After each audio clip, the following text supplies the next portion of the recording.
Good morning. It's Tuesday, October 14th, 2025. This is the Standing Policy Committee on Finance and Economic Development.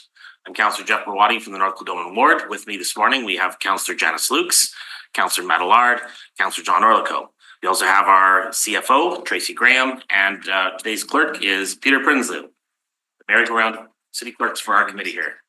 I'd like to, at this time, to acknowledge that we are in Treaty 1 territory, the home and traditional lands of the Anishinaabe, Innu, and Dakota peoples, and in the national homeland of the Red River Métis. Our drinking water comes from Shoal Lake 40 First Nation in Treaty 3 territory. Councillor Allard, would you move that the minutes of the meeting held on September 15, 2025 be taken as read and confirmed? Thank you. All those in favor? Aye. Opposed? Carried. Delegations. I believe we have Councillor Mays remotely. Good morning. Councillor Mays, you can unmute. If you're watching on YouTube, please just go and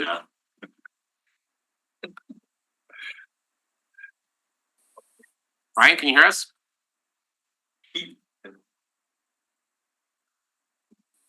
Oh, now he's frozen. Let's give it a cell phone and sit down. Yeah, All right, that's it. they keep voting. Moving on. They keep voting down the cell phone tower. Yeah, exactly. Did you know Councillor Rollins Even anymore? do a palm tree. Perhaps we'll ask Councillor Mays to turn off his video and try to proceed with audio. That sometimes helps.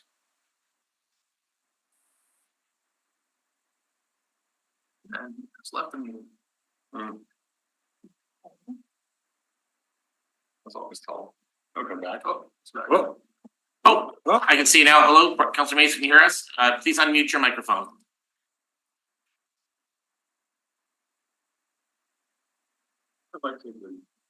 Am I unmuted now? Yes, we can hear you. There you go. Okay. Good morning. Change of venue here. Good morning. Thanks for having me. I'll try and be quick. My concern is with item 6. My concern is not so much with the report you have in front of you on the biosolids. My concern is with the presentation we got at Water and Waste Committee last week and the very different set of numbers that was presented to us as opposed to what appears in front of you in terms of funding for the biosolids. We were having a discussion about major capital funding. It was indicated that the city usually moves forward in a 1/3, 1/3, 1/3, i.e. city a third, feds a third, province a third fashion. I asked, well, what about biosolids? And the director indicated, well, actually the biosolids is almost exactly a third, a third, a third. The numbers presented. And I asked for him to clarify this. The numbers actually came twice. The numbers presented at Water and Waste were city 300 million, federal government 366 million, province 335 million, which fully funds it. And if true is kudos to the mayor for getting that funding. The trouble is the numbers in front of you suggest 636 for the city, 201 federal, and 197 provincial. It's pretty easy math. There's $304 million less required from the city under what we were told at Water and Waste as compared to what you see in front of you. Now, I appreciate sometimes agreements aren't fully signed off, but if we're going to present at Water and Waste saying it's a third, a third, a third, and there's $332 million as a city hit, then it's a little incongruous to come forward at finance 4 days later and say it's actually 636. It's more than $300 million more. Well, $300 million, and Councillor Lukes has been clear in saying to me, no one said it was a no change budget. Okay, so it's not a no change budget, so we can change things. Okay, here we have a $300 million change in the city's borrowing requirements. That's good news as we head into a budget. If you want $5 million for a Bonavista Rec Center, if you want however much Councillor Orlico would like for his River East arena complex, if you'd like a huge amount of money, as Councillor White has always wanted for his East of Red Recplex. So I'm troubled that we would get two sets of numbers so vastly different. And good news for the mayor if he's been able to obtain combination of 160 odd from the feds through CHIF and 130 odd from the province, and that seems to be what was announced or detailed to us at Water and Waste on Friday. We asked for the numbers twice just to make sure there was no misunderstanding or no one could claim I didn't say that. So that's over $300 million more coming from two other levels of government. Good news, but also would be important to know as we head into a budget where probably all councillors are looking to get some funding for certain projects. So this is my difficulty with the very different numbers that we're seeing today versus what we were given verbally at Water and Waste. And I won't go droning through the federal and provincial numbers, but to be told the city's now in for 332 million, and what you have in front of you adds to 636 million. That's more than 300 million discrepancy. That's a huge number. It's a good news number. Don't get me wrong, but Thank you, please. Yes. Pardon me? I said thank you. I think we got your point there. Continue. Is there anything else? Yeah, it's a huge number, and it's very material to a budget that we're in the middle of drafting or will be voting on in the near future. Fair enough. No, okay. Any questions, Councillor Mace? So just, yeah, sorry. So you're saying in this report here, we're seeing on report number 6 that they've included the CHIF funding? The other way around. They haven't included the CHIP funding. There's a reference to it in a footnote or an asterisk somewhere near the bottom of page 4 or 5, I think. But there's certainly nothing that states it as a third. I mean, great. If the province is coming through with 137 million and the feds with 160 odd, as I say, good work by the mayor securing that. But we need to know that. We need to know that before we vote on a budget and before we vote on a rate report that's coming next month to Water and Waste. Appreciate it. Thank you very much. Yeah. Okay, is Councillor Rollins on the line yet or anything? No? Thank you. Thank you very much. I think those are the only 2 delegations registered. Yes. Okay, so we'll move into reports. We're gonna start off with the semi-annual update from Economic Development Winnipeg, which is now Economic Development and Tourism Winnipeg. Good morning, Ryan. Thanks, Doug. Morning, Gonzalo. Good morning.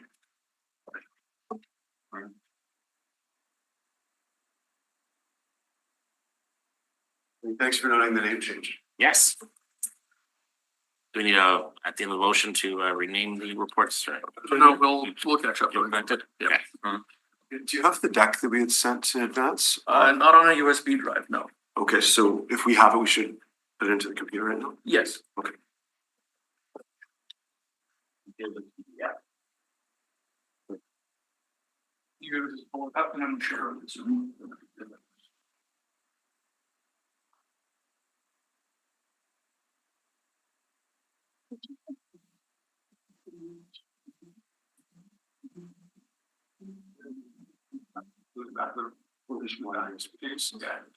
I lost the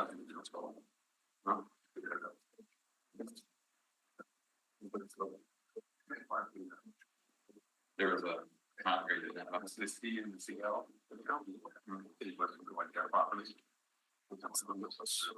So, like technical word. Yeah.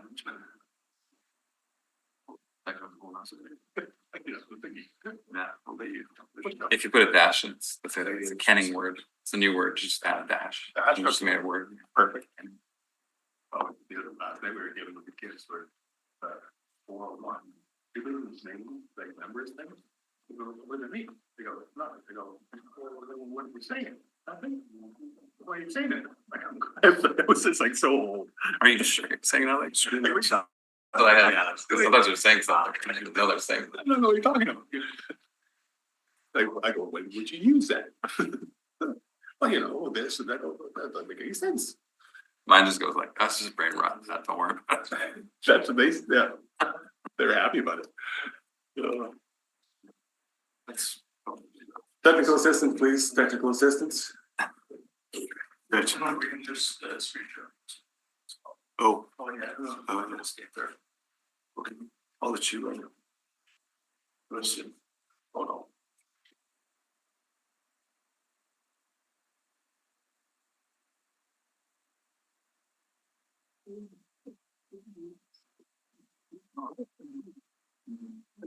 You didn't have. But that's the first time it's Oh, no, like, Oh. on the keyboard now, tab. Oh, next time. okay. Yeah.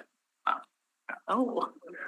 Exciting, eh? That was so long. You're so exciting. I love it. That's the fun part about being old. You guys need to keep me around, We do.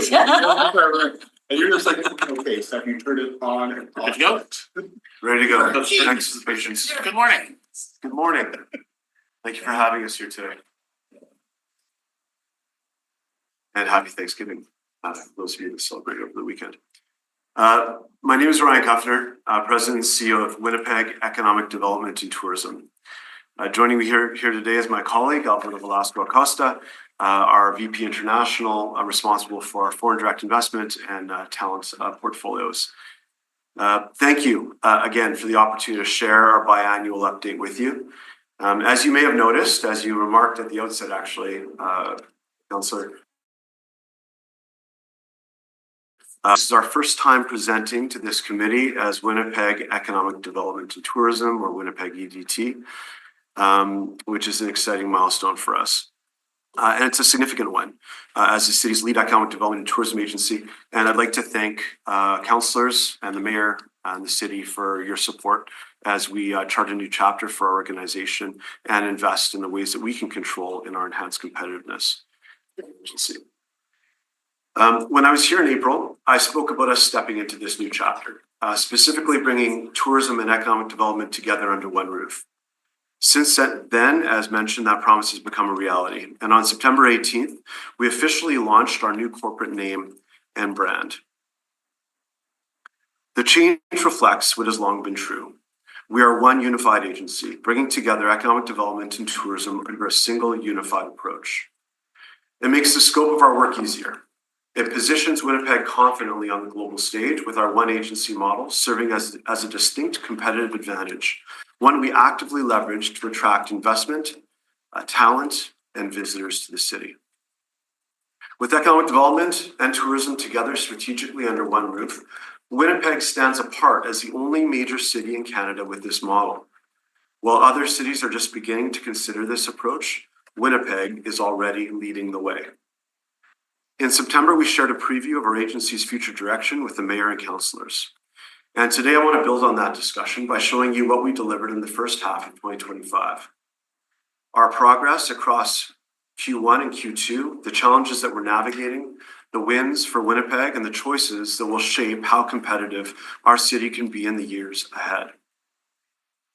And then in just a few weeks, on November 4th, we will launch our new multi-year strategy. That launch will be about charting Winnipeg's path forward. And what I'll share with you today is the foundation we're building on as we head into that next chapter. To understand that foundation, we must consider first the environment that we're operating in. The economy is causing businesses to be cautious right now. Tariffs, inflation, and instability in U.S. trade continue to weigh on businesses and are delaying investment decisions. Here at home, the wildfires that swept across our province this summer had a real impact. They displaced thousands of Manitobans, and our hearts went out to those fleeing the safety of their homes. We saw our role as Winnipeg EDT as helping where we could, working with our partners at the city, the province, and across the tourism sector. We pivoted our marketing campaigns to avoid driving new visitors to hotels to adjust their plans. Responding quickly and supporting our partners through these changes was essential, with lessons learned that we can apply in anticipation of a more active wildfire future. At the same time, there are bright spots. Winnipeg's visibility continues to grow. Our agency has responded to more than 90 media inquiries so far this year, the highest volume we've seen or handled to date, reflecting the growing national and international interest in our city's economy and visitor story. It's also an indicator that our agency is increasingly being seen as a trusted voice on tourism and the economy. Right here downtown, Council's decision to reopen Portage and Main deserves recognition. It's a key step that opens up our city's core and contributes to the vibrancy of our downtown, supporting visitation and livability. Thank you. The takeaway is clear. Winnipeg is resilient, but resilience alone isn't enough. If we want to turn resilience into long-term growth, we need to invest in our competitiveness and enhance our investment readiness. Now let's look at what we delivered in the first half of 2025. As a reminder, we've been sending quarterly impact reports to all councillors and to key stakeholders. And those impact reports were also attached to today's presentation. So feel free to review the details of what I'm about to touch on, but we're only including some high-level pieces today. On the business development side of the first half of this year, our team supported more than $3.6 million in new capital investment and helped to create 165 new full-time jobs. We're seeing momentum right now in advanced manufacturing, agribusiness, and transportation and logistics. But we also see gaps. TAVE, a Manitoba tech company, moved west due to limited access to capital. With our support, they've since returned. But there are many who leave and don't come back. The story of TAVE highlights, I think, a bigger truth. Without better access to capital, Winnipeg risks losing companies like TAVE for good. We are working on this with the province, and we believe that there's a path forward, but it's something that we want to highlight today as access to capital continues to be a challenge that our city and our companies face. On the tourism side, we've kept Winnipeg in the spotlight. The Middle Child campaign, part of our leisure marketing efforts to attract visitors, launched, paused during the wildfire, and then relaunched again in Alberta, Saskatchewan, and Northern Ontario. It was the right decision at the time, but it was somewhat disruptive to our ability to impactfully leverage that campaign fully. We also tapped into the Winnipeg Jets playoff run, bringing in hockey content creators to showcase Winnipeg as a destination to visit and live to US and Canadian audiences. And our team secured 32 events, such as the 2026 Commonwealth Powerlifting Federation event or the 2026 National Conference on Ending Homelessness, representing $16 million in future direct spending for the city. At the same time, we've been building community momentum. In May, our 2025 Investor Breakfast event drew over 280 people, focused on the theme of global competitiveness. Also in June, we co-hosted the Tourism Awards with Travel Manitoba, celebrating sector excellence with the mayor and the minister in attendance. Those are a few of the local highlights, but competitiveness, as we've discussed in the past, also depends on how Winnipeg connects globally, how we showcase the city, and on the talent that we can attract. And I'll now welcome Alberto to speak to that piece. Thank you, Ryan. Morning again. Thank you for having us. On the foreign direct investment side, we delivered 4 outbound missions from Asia to Europe and North America and hosted site selectors from Toronto, Germany, and the Netherlands here in Winnipeg. These relationships are critical in diversifying Winnipeg's investment opportunities beyond the United States. On the talent side, the province's Work in Manitoba job portal continues to scale. It now has over 124,000 job seekers and more than 2,000 employers. We also launched a new partnership with CME, Canadian Manufacturers and Exporters, and they're making Work in Manitoba its official job board. And through our partnership with Access Pre-Arrival Services, we're connecting with the newcomers even before they land in Winnipeg. Another milestone worth highlighting is the completion of our multi-year foreign direct investment initiative, which was funded both by the federal and provincial governments. This project has delivered what it was set out to do, allowing us to build capacity and experience in the process. We've secured new leads. We've expanded our reach beyond the United States. Winnipeg is now on the radar of global companies in diverse markets, including France, the United Kingdom, Singapore, and South Korea, just to name a few. We have raised and continue to raise Winnipeg's profile, ushering in recognition that wasn't there a few years ago. Just as importantly, we've built a pipeline of active opportunities that will continue to generate leads and investment prospects even beyond the life of the project, of the FDI project. Those relationships and the visibility we've earned with site selectors and foreign firms will keep paying dividends. But here's the challenge. The funding has now ended. Without continued support, the progress we've made is at risk. We have been talking to the province about the next step in our competitiveness in this space. This is where the conversation about investment readiness becomes critical.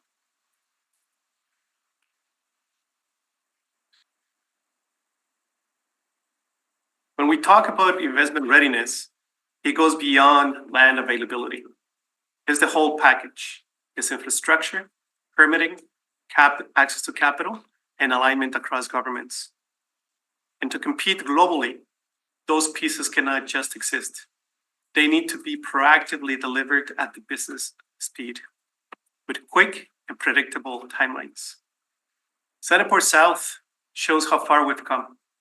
Years of advocacy around infrastructure have made this land viable today, and thanks to investment by the city and the province, it's now positioned to attract new investments. But that kind of progress doesn't happen on its own. It takes consistent, long-term commitment, and we have more work to do. We're not the only city thinking this way. Just last week, Vancouver City Council approved a sweeping rezoning affecting more than 4,000 properties along its Broadway and Cambie corridors. Their goal was not more density, it was speed. By proactively standardizing zoning, they've cut up to a year off the development process. That's what investment readiness looks in action. Fewer bottlenecks, more predictability, clear alignment between planners, council, and investors. Winnipeg can take a similar approach, not by copying their model, but by asking the same question. What's standing in the way of investment? How can we remove it? The province's new economic development strategy reinforces this. It calls for an inventory of certified investment-ready sites, stronger engagement with site selectors, and more site visits to Manitoba. Productivity is a central theme, and it highlights the very areas where a team focuses on a daily basis. Investment attraction, talent and workforce development, tourism growth, and business expansion. That is why we recommend the city fund a Winnipeg competitiveness study. We know you have been looking at permitting, and this is a great start. A broader competitiveness study would benchmark how we compare to peer cities and help guide the decisions we make together on infrastructure, permitting, and policy. We are already aligning closely with the province to support that direction. And the next step is clear. We want the city to be fully at the table, not just to ensure Winnipeg's priorities are part of the conversation, but because none of those provincial goals can be achieved without Winnipeg's success. Coordination matters, and if we can align across all levels of our government, we can make sure Winnipeg is investment ready, competitive, and positioned to deliver on the province's ambitions. As Winnipeg's lead economic development and tourism agency, we're ready to help facilitate this alignment. Now back to you. Thanks, Brian. Thanks very much. So now, even as we work toward long-term competitiveness, we also have to be ready for immediate disruptions. As I mentioned earlier, Q2 showed that with unexpected challenges of the wildfires, and one might also include the current US administration and some of the tariff challenges that we're facing. On the wildfire front, our role was to respond quickly and collaboratively. We paused marketing campaigns to help preserve hotel space for evacuees, in line with the province's request that visitors reconsider non-essential travel. We worked with event organizers and clients to adapt, whether that meant moving events online, rescheduling to later dates, or canceling. We even created an attractions pass, working with our partners to give evacuees free or discounted access to local experiences. When the RBC Convention Center was repurposed to house evacuees, it was the right and compassionate choice, but it also disrupted booked events at the venue. Our team worked closely with organizers and the convention center to minimize the financial impact while ensuring that the convention center could still maintain key business and economic impact while meeting the needs of evacuees. The bigger lesson here is that these disruptions are not one-offs. Wildfires are going to continue to be part of our reality moving forward, even when they're far away. They're affecting Winnipeg's hotel availability, visitor perceptions, and Winnipeg's reputation as a reliable host. That's why stable, long-term tools like the Special Event Tourism Fund and continued city support of our work through the accommodation tax are so critical to protecting our visitor economy. But amidst those challenges, we also had one of the biggest wins for Winnipeg and Manitoba in recent memory. For the first time since 2010, Winnipeg hosted Rendezvous Canada, the country's premier travel trade marketplace, where destinations connect directly with international tour operators and travel agents to get their city featured in travel packages and group itineraries sold around the world. Over 1,400 delegates and 400 buyers from 22 countries came to our city. Our team had 75 direct appointments with those buyers. And across the event, there were more than 50,000 one-on-one marketplace meetings. The direct economic impact for Winnipeg, an estimated $4.6 million. Not to mention the reputational impact. The feedback from attendees was overwhelmingly positive, many calling it the best RVC ever. But what I'm most proud of is how we pulled this off. Staff from across all of our teams and our broader tourism community worked together, showing the world exactly what our one agency approach can deliver. I want to also, again, thank and acknowledge the city's efforts in making beautification a priority early in the spring, which allowed our city to showcase itself to the greatest degree possible. It was noticed, it was commented upon, and it was certainly very much appreciated. Thank you for your partnership. So showcasing our city at this level takes collective action. From the cleanliness of the streets to the sidewalk beautification efforts to the warm welcome that councillors and the mayor helped us extend, Winnipeg made a lasting impression on the world. Our opportunity now is to leverage this favorable impression to attract more visitation to our city through the global travel trade. And that momentum is exactly what we want to carry forward into the months ahead, which is why this next period will be pivotal. On November 4th, we'll launch our new multi-year strategy, a unified plan that charts Winnipeg's path forward in investment, tourism, and talent. This will be a milestone moment for our organization, and city support will be essential to bringing it to life. Alongside that, our focus will be unequivocally on execution, preparing for the Grey Cup this November, not just as a sports event, but as an economic driver and an opportunity to position Winnipeg as a vibrant place to visit and live with a national spotlight on our city. Launching our new corporations program later this fall, which is designed to solidify our private sector funding in complement to public funding from the city and the province, with private sector target representing approximately 15% of our agency's overall funding. And continuing our work on air access and event bid development to make sure Winnipeg is competing on every front. As we deliver on these priorities, we must also consider how we grow. Competitiveness isn't only about investments and events. It's about making sure growth is inclusive and benefits the broader community. That's why inclusion isn't a standalone pillar in our work. It's woven into everything we do, and it will be reflected in that way throughout the new strategy as we launch in November. It's also a shared priority in the province.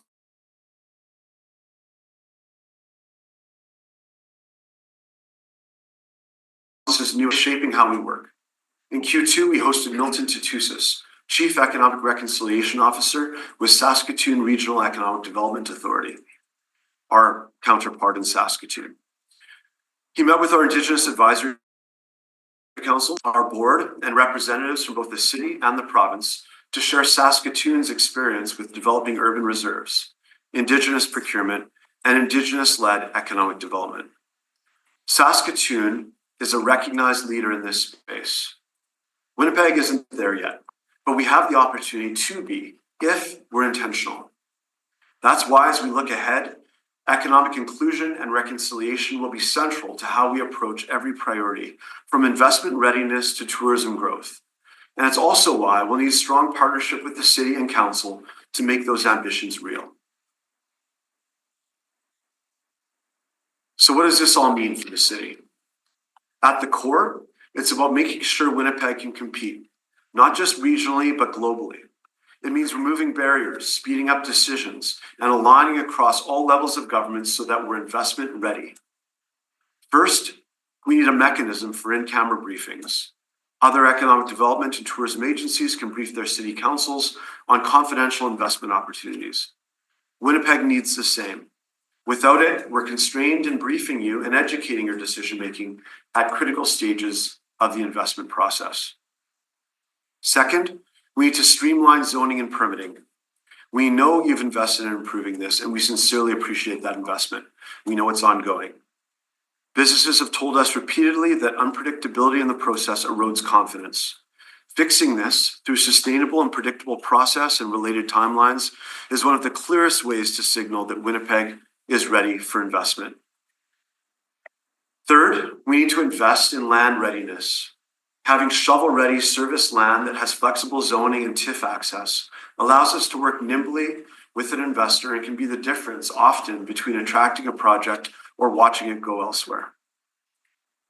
Fourth, we need to prioritize local procurement. With tariffs creating instability, supporting Winnipeg companies through city procurement strengthens our economy, keeps jobs here, and builds resiliency. And finally, as Alberto touched on, we recommend the city fund a Winnipeg competitiveness study. We can work with the city officials to help frame out the scope of this, where we want to focus, and how. But a competitiveness study that goes beyond permitting will benchmark us against peer cities and give us the roadmap to close the gaps. Together, these to compete, to grow, and to deliver on ambitions we all share for this city and for Manitoba. Winnipeg has momentum, but momentum alone won't keep us competitive. It takes focus, it takes investment, and most of all, it takes collaboration across all levels of government. Our new identity, Winnipeg Economic Development and Tourism, is more than a name. It's a signal that Winnipeg is ready to compete on a bigger stage, supported by our new strategy. The steps we've outlined today are practical and we believe achievable, but only with your partnership. I want to thank you for that continued partnership. And with that, I'm happy to take your questions. Thank you. Councilor Hart. Yes, thank you very much for the presentation. Congratulations on your new name and I guess coordination of your roles.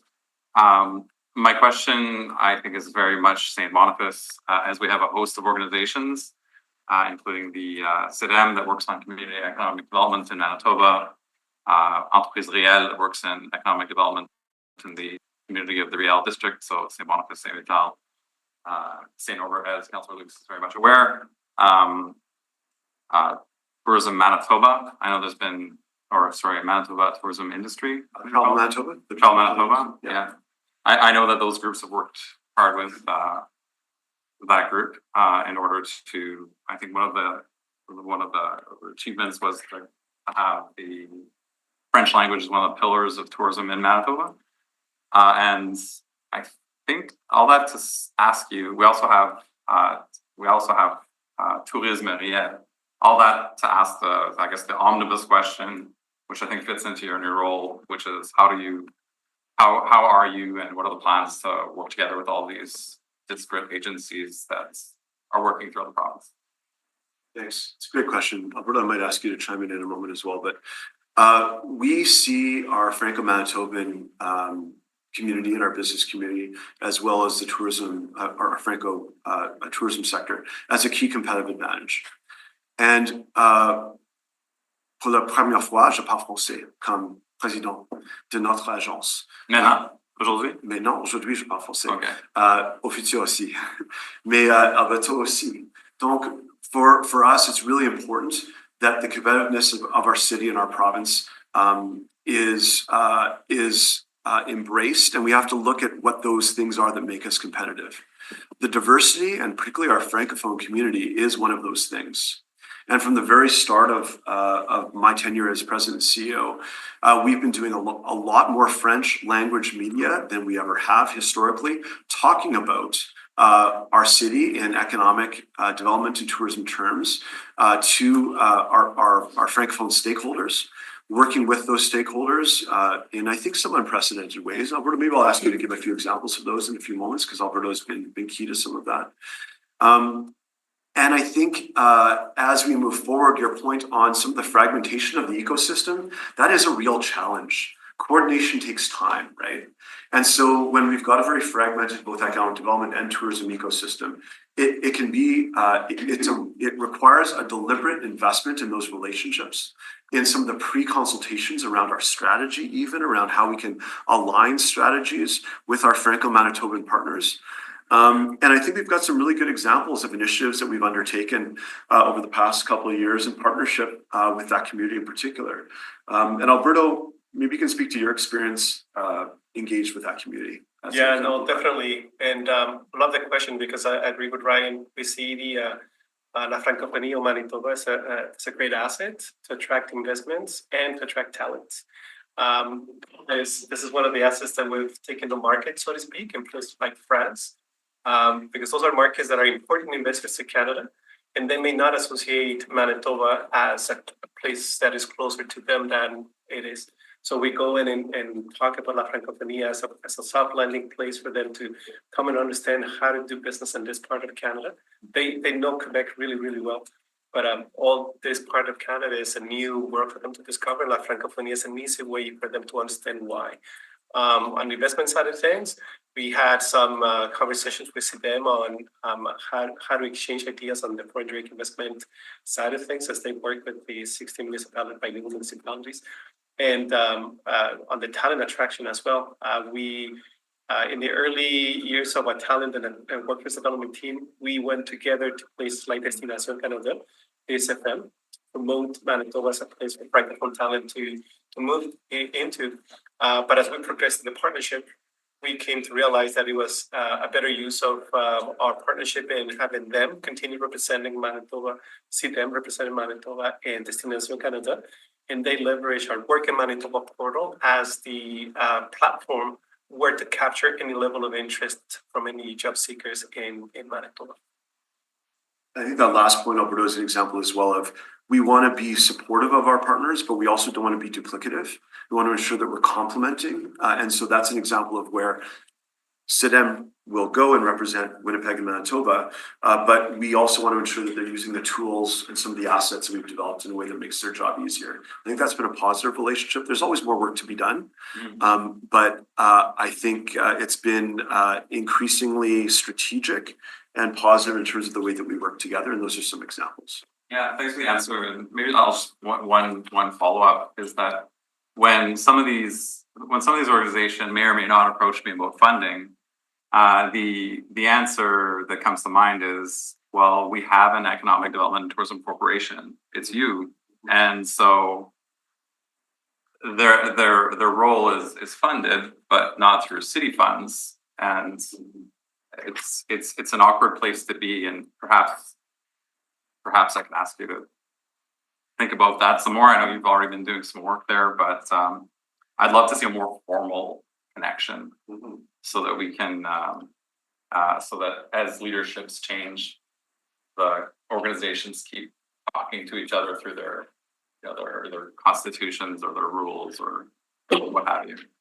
Well, and maybe just one last point I'll make, because I hear you on that, is the launch of our multi-year strategy in a few weeks is deliberate timing as well, because it'll be a 2026 to 2030 strategy essentially, which then aligns with the provincial tourism strategy 2030, which aligns with the Indigenous Tourism Manitoba strategy 2030, which aligns with many, not all, of the Francophone economic development and tourism agency strategies. So if we can start to align our strategy cycles, we can then start to plan together and better integrate and align those strategies in a way that's complementary, in the way that I mentioned earlier, and not duplicative.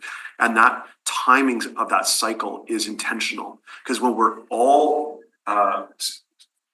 designing our strategies in off cycles from each other and odd cycles from each other, it makes it even harder to plan and strategize, which is important if we're going to compete. Great, well, thanks. Sounds like more coordination's happening in tandem, and that's positive stuff. Councillor Lukes? So could you just tell us what's happening with the Indigenous Economic Development Strategy? Like, I heard funding for that was announced, I believe. Is that The Indigenous Economic Development Strategy or agency or agency? I'm not sure what it was. uh, That 4.5 million, I thought I saw some number like that floating around. right. So there's a provincial department of Indigenous Futures. The minister is Mr. Bushy. So that 4.5 million is budget that has been, I think, allocated to his department for them to invest in Indigenous economic development, Indigenous futures, which doesn't just include Winnipeg, of course, it includes the mining minerals, natural resources, et cetera, as well. So we've been working actively with that department since its more focused creation under Premier Canoe.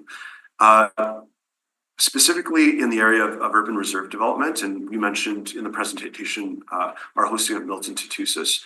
He's the only role of his kind. It's the only role of its kind at an economic development agency of a city in Canada, Chief Economic Reconciliation Officer.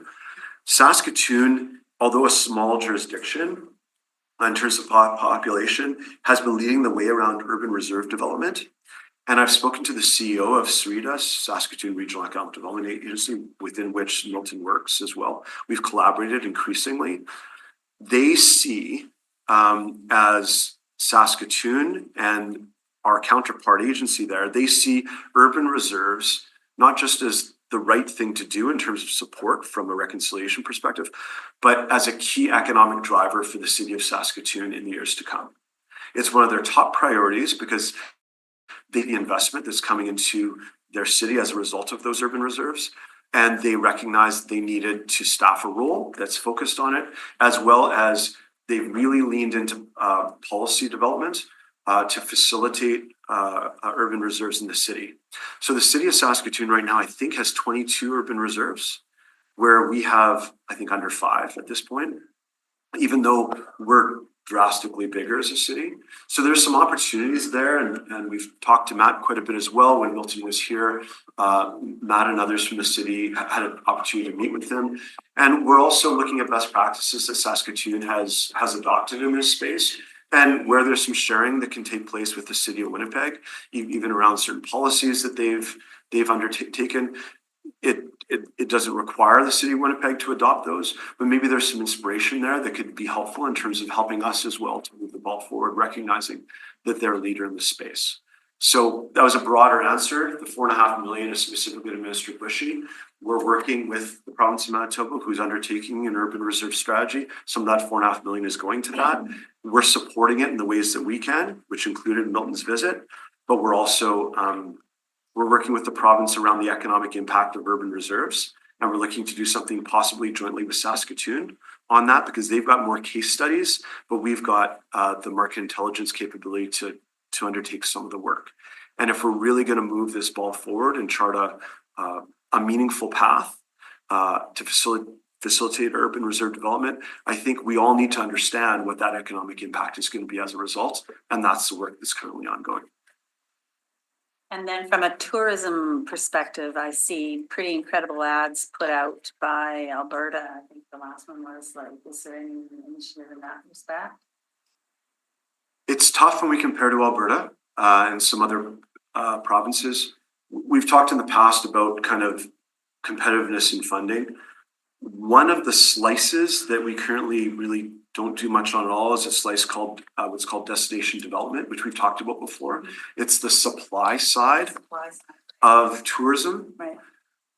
Alberta has allocated $40 million to destination development alone. Okay, I hear you. So when you see those ads, that's what that is. It's the supply side. So it's developing out Sure. the indigenous tourism supply, right? Right. For example. And they've got $40 million allocated to just that. Wow, We have okay. none. Yeah, move right on to a new topic, I hear Okay. you. Okay, I have another question here, okay. So, what is the World Trade Center still in existence? Does that play into your world? I don't even know what it is anymore. Is it still around or what is it? The World Trade Center does still exist. On Andre Brin as the CEO, they've had, I think, capacity constraints over the past few years. And what do they do? So they are technically mandated to support trade cross-provincially. But I think their budgets are quite constrained. So they do what they can, and I think from what I've seen, their main focus is on trade readiness. So helping small to medium-sized companies across Manitoba prepare themselves for export. So that's what trade readiness is. That's a manageable slice of work that they can undertake with limited resources. They work with the other World Trade Centers around the world as well, but I'm hesitant to speak for them. I might suggest that they would be open to come here and share with you as well some of the work that they've been doing, and I don't want to underserve them by speaking for them in that Two more respect. questions here.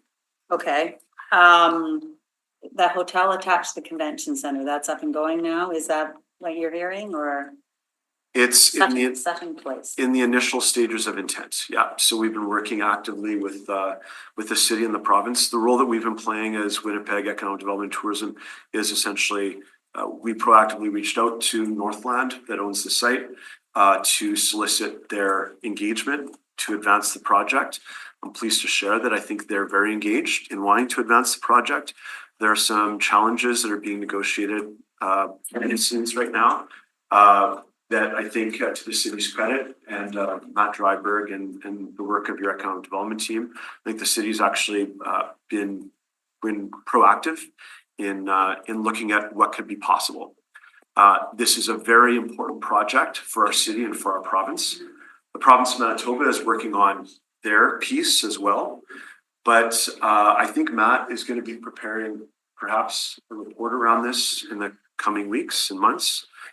And I don't want to get ahead of that report, but what I can say is that project is foundational to our ability as an agency and as a city to attract the level of conferences, meetings, and business events that we believe possible and fulfill the full potential of the convention center's business plan. And so a Sutton Place 4.5-star hotel at that site would unlock our ability to attract conventions that require 4-star plus hotels, as well as would add a significant number of hotel rooms attached to the convention center, which is a prerequisite for many of the conferences and events that we seek to attract that we currently can't even bid on without that hotel existing with that connectivity. So it's incredibly important that that project moves forward in our view for economic development in our downtown, certainly, but also to allow us to attract bigger, better conferences and events and generate that economic activity. Okay, I can't seem to find his presentation. Did you get it? My email recently. You emailed it. So your last slide of what you want the city to do, okay? Pull that up. Is it ready? Yeah, I think so. That's the one you emailed isn't Peter, can you, the same one. it's not the same deck? It should be the same. See the one. Oh, there we go. Came from Here, what Peter. the city can do. When you emailed. Last page is Q2 2025. Oh, it is a different deck. My apologies, that must have been one of the. That's one of his that's one of his registered ones. Okay. I just want to go over those things. While we're going over those things, I have a question for you. Have you ever presented to the board of the Winnipeg Metropolitan Region? No, I have not, Okay, nor have I received an invitation to. We would never decline an invitation to do so. okay. Just because, there's drama there and understanding the importance of what site selectors look for and things like that. I don't know if that would help them at all, but I'm on that board now and quite overwhelming what's going on. So, We would sincerely appreciate the opportunity to do that, because working in silos as 16, 17 municipalities, which I think is what composes the broader region, I think is a disservice to our ability to compete. And I know that there may be some sensitivities around some of that, but the reality is Winnipeg is a major city in this province. We're a major agency in this province. We want to be supportive and we want to raise others up, but only insofar as they're open to right. the discussion and the Right. opportunity to partner. And we've had some good partnerships with Portage la Prairie and others. Steinbach has also been very engaged with us. Not all municipalities have been engaged in the same way, but we do what we can to collaborate where we can. Okay, so I'll work on it. So, okay, so we have Matt Dryberger here, enable in-camera briefings for investment projects. Okay, we're gonna toss that to him because you can't do that. So I'll talk to you about that. Streamline permitting and zoning. Okay, well, we're working on that. Invest in shovel-ready land and site readiness. Okay, prioritize local procurement to strengthen resilience. So we'll talk to the CFO about that later because there's certain requirements that we can and can't do. So fund a study. So we have like one, maybe two people in this office. Why can't you do that? You have all the data and all the information. We can absolutely bring all those assets to bear, but the reality is one of these studies, we don't have the capacity to do in-house. We'd have to work with an external consultant. So in order, we'd need to work together to get a consultant to do it. I wonder if we could put together, the way I would see this potentially happening, I'll feel free to jump in, is we sit down together, perhaps with Matt and his team, and we develop a bit of a scope of what are beyond permitting, what are some of the other areas of competitiveness that we'd like to look at relative to what we call our competitive set, the cities that we most frequently compete against in economic development and tourism, and they're not dissimilar. So we could pick like 3 to 5 of those cities, depending on our scope and our ability to do this.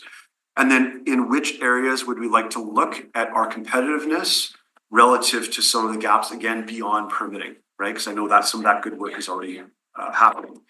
And then we could draw that out. We could do it all in 1 year. We could do it over a couple of years, depending on resources. We could identify what we could do in-house, what we would need an external support or third-party consultancy to help us with, and then chart a path forward. The intent would be that coming out of that, we would have a very clear sense together, and maybe the province could be helpful in this as well, a very clear sense together, where are we strong, where are we weak relative to those other cities in our competitive set, and then based on where those gaps are, chart a deliberate and strategic path to improving. How do we why is Vancouver here and we're here? How do we get there? Important. Have you talked to Matt about this? We've talked about it a bit in the past, but I think as we launch this multi-year strategy, this is part of what we wanted to maybe look at. Because setting goals is one thing, how we get there is another, and a competitiveness study like this, I think would help Well, it us. sounds pretty foundational, isn't it? Like, Well, it is. We do it in a unofficial way right now. We're constantly looking at other jurisdictions, but to do a real deep dive and sit down with those cities and understand some of those areas, again, we may not care about everything, and we may not have capacity to look at everything. What should we look at? What can we look at? And how do we prioritize that? We would be happy to help work on that scope in partnership with Matt and the province if they were open to working with us. And I think it makes all of us better. And the province, it also leads, we're trying to control what we can control as an agency. I think the province could do something similar, frankly, at the provincial level, interprovincially. And we're also talking to them about that. The only thing that I would add, if I may, is that we've done similar studies in the past, following the model that Ryan just spoke about. In partnership, we jointly draft the terms of reference. What is it that we're looking at obtaining as an outcome of the study or report? And then looking at who is the best qualified consultant that can help us deliver those outcomes. Last year, we did a similar, this year, we did a similar study on comparing cost of transportation. That was just one data point. But that one data point put quite a bit of effort into doing exactly what you spoke about. But now we're equipped to know what are the costs of moving goods from and to Winnipeg, using a number of peer cities in Canada and the US. Hey, I can't believe, I said to Matt, I couldn't believe it's 6 months since you were here last, but lots has happened, so, okay. Thank Councilor you very Arlington. much. Oh, sorry. Councilor Arlington. So yeah, thank you very much. Doing lots, great, good job, you know, sounds interesting. Get Winnipeg lit up. But as a city council, we have this debate going on in City Hall about jobs, great jobs, tonight constantly go, well, those aren't our money makers. Our moneymaker is solely property tax. Well, if you don't have any jobs, you don't have any property. Like, okay, here we go, round and around we go. But in your data, for us, it is quite important. So, for example, you talk about streamlined permit and zoning to increase confidence. Yeah, we got to get rid of that red tape we call people. Since they shouldn't have a say or very minimal say, so we get rid of that process because that's slowing everything down too much. So reduction. Well, it's called red, we've heard it many times, people are the red tape, so we got that. But again, we also lose funding. Because those fees that go pay for our services, now we still have to provide those services, but there's no fees to pay for it. So there's that, or we do an economic development like Keniston expansion. We look at that, you know, but what our return rate really is, and this is why I'm asking the question right now, is you look at very simplistically, it's property tax, which are uplift on property tax. Do you have any information on that? Because that's really relevant to us. If we invested like Centerport, and still wait to see where that profit ratio comes from, because we had to invest a lot of money into it. Our return would be property tax, which will be minimal. After it'll probably take us 30 years to get any of that money back. And then in 30 years, if we talk about fires and climate change and everything else going on, who knows what's happened in 30 years. So what I'm really looking for, I'm not sure if you have in your data, is the uplift in our property tax from these investments. So if a business stays here, it doesn't leave, I'd count that. Like that tech company that came back and they had to buy a building. So that, again, jobs are important. Don't get me wrong. It's not really for me the wheelhouse of ours. It's part of it. But our wheelhouse is property tax. So do you have that information when you guys are looking at this stuff of any of the property tax uplift on some of this investment stuff? The short answer is yes. We do it and we have the ability to do it. We don't undertake that analysis on every project because we just can't. We don't have the capacity. But on the projects that are most critical to our jurisdiction, we certainly look at the economic impact. And those economic impact analyses have broadened to include looking at, okay, what would be the tax revenue generated for the city, for the province, and for the federal government? Because we recognize that helps support decision making by some of the political decision makers that necessarily need to be involved. I could probably get many of that information specifically I want from taxation. That's not a problem. Or talking our economic development guys, but yeah, it'll be interesting to figure that out a bit more. I don't think people really want to look at it too much because I don't believe the property tax uplift is as much as the growth potential of these investments. Growth potential is the next word. I don't know what that means because the potential is risk. You know, like one of the ideas you talked about today, PDOs, plan development overlays. Well, I've been one of the councils being involved in most of those. One went okay, every other one went horribly bad. So hopefully they still are. Like, so again, we have to figure out our land on that still, on the PDO modeling, because it does have some merit. I agree with that, especially in industrial lands, and which we're short of, as we all know, we're short of the industrial land still. So that's where I'm really prioritizing my lens. Is again, my lens, but we've got 15 other lenses here, and the mayor's the main lens, and so he prioritizes job creation as well. It's pretty big for the mayor. Not sure if we get a return on that, but that's what he's the mayor. That's fine by me. That's the way it works. So I'd like to know that lens a little bit more. Of sure, we'll give up zoning, but it's going to cost us $10 million a year in fees. And where that money coming from? That's our job. So if I don't know where that uplift is or not, that's going to be a problem. So I appreciate you said you could get the information. So I may have to use a resource as well at times. Or I don't know if council needs a report on that because we generally get the the budget says how much we got to uplift either through increased assessment, usually which is our best moneymaker, or new, net new, which is not that huge. Mostly it's uplift in property. So I think it's something council really has to focus on. Opportunity is great, but right now we're like, I have an opportunity to build a new gazebo in my backyard, but I can't afford my house. So that's kind of the modeling I'm working on. So we got to make sure that we can still afford a house before we start doing all these wonderfully great visionary projects in the city of Winnipeg. So I'm a little more worried about our house existing right now, which is really based upon property tax. So, and, Can I piggyback on Yeah, that? So I don't have to do a full question. but you got to my question. Thanks for that. Yeah, can we add destination marketing reserve to that? Because Yeah. we get revenue from tourism. Yeah, absolutely. And then we just filter it back. We don't get, well, we actually don't get revenue, do we? It's a flow through. We don't Well, keep- we that's- don't- we don't keep it. That's what I wanted to write on. your- Most of it goes to you. Yeah. Yeah. Okay, that's great. Thank you though. Yeah, appreciate that. Good.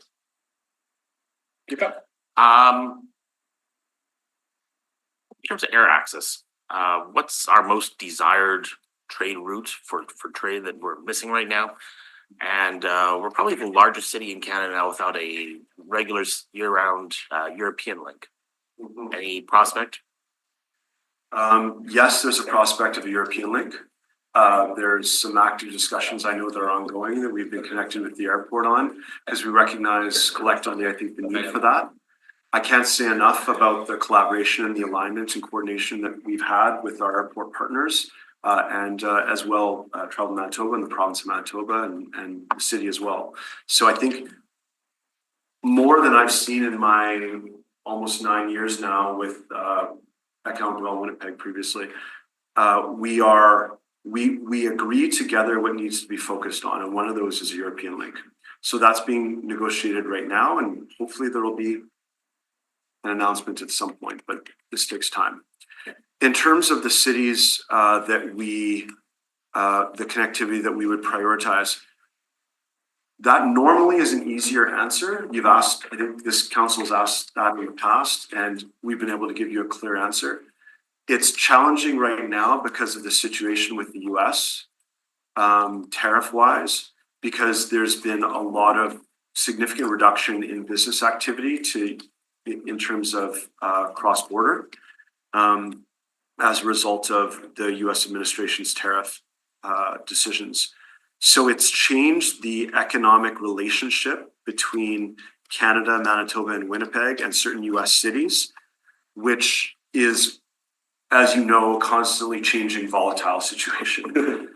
So I think the US remains and will always remain a priority market for us. Typically, our priorities with respect to route connectivity were major US cities that we would be able to tell you unequivocally, these are the top 3, for example. Right now, we're waiting to see how the other shoe drops in terms of the tariff negotiations that are ongoing between Canada and the US. Yeah. We hope there'll be resolution soon, at which point we can focus in a more deliberate way. But for right now, it's very difficult to understand where things are going. And it's very difficult for us in partnership with airlines to make a business case for a particular route, because that business case is predicated on economic activity, primarily trade, investment, and tourism flows. And all of those are being impacted weekly. Has the loss of the LA routes impacted the film industry at all at this point? There are now film tariffs, as you're aware, as well, out of the US. So it's difficult to separate the variables.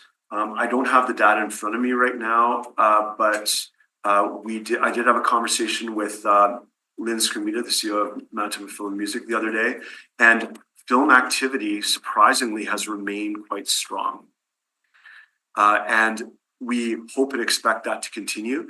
We still have a highly competitive tax credit, and that industry has been quite sensitive to some of the decisions of the US administration. And so I think Canada is still seen very much as a favorable place to undertake film development, movie production.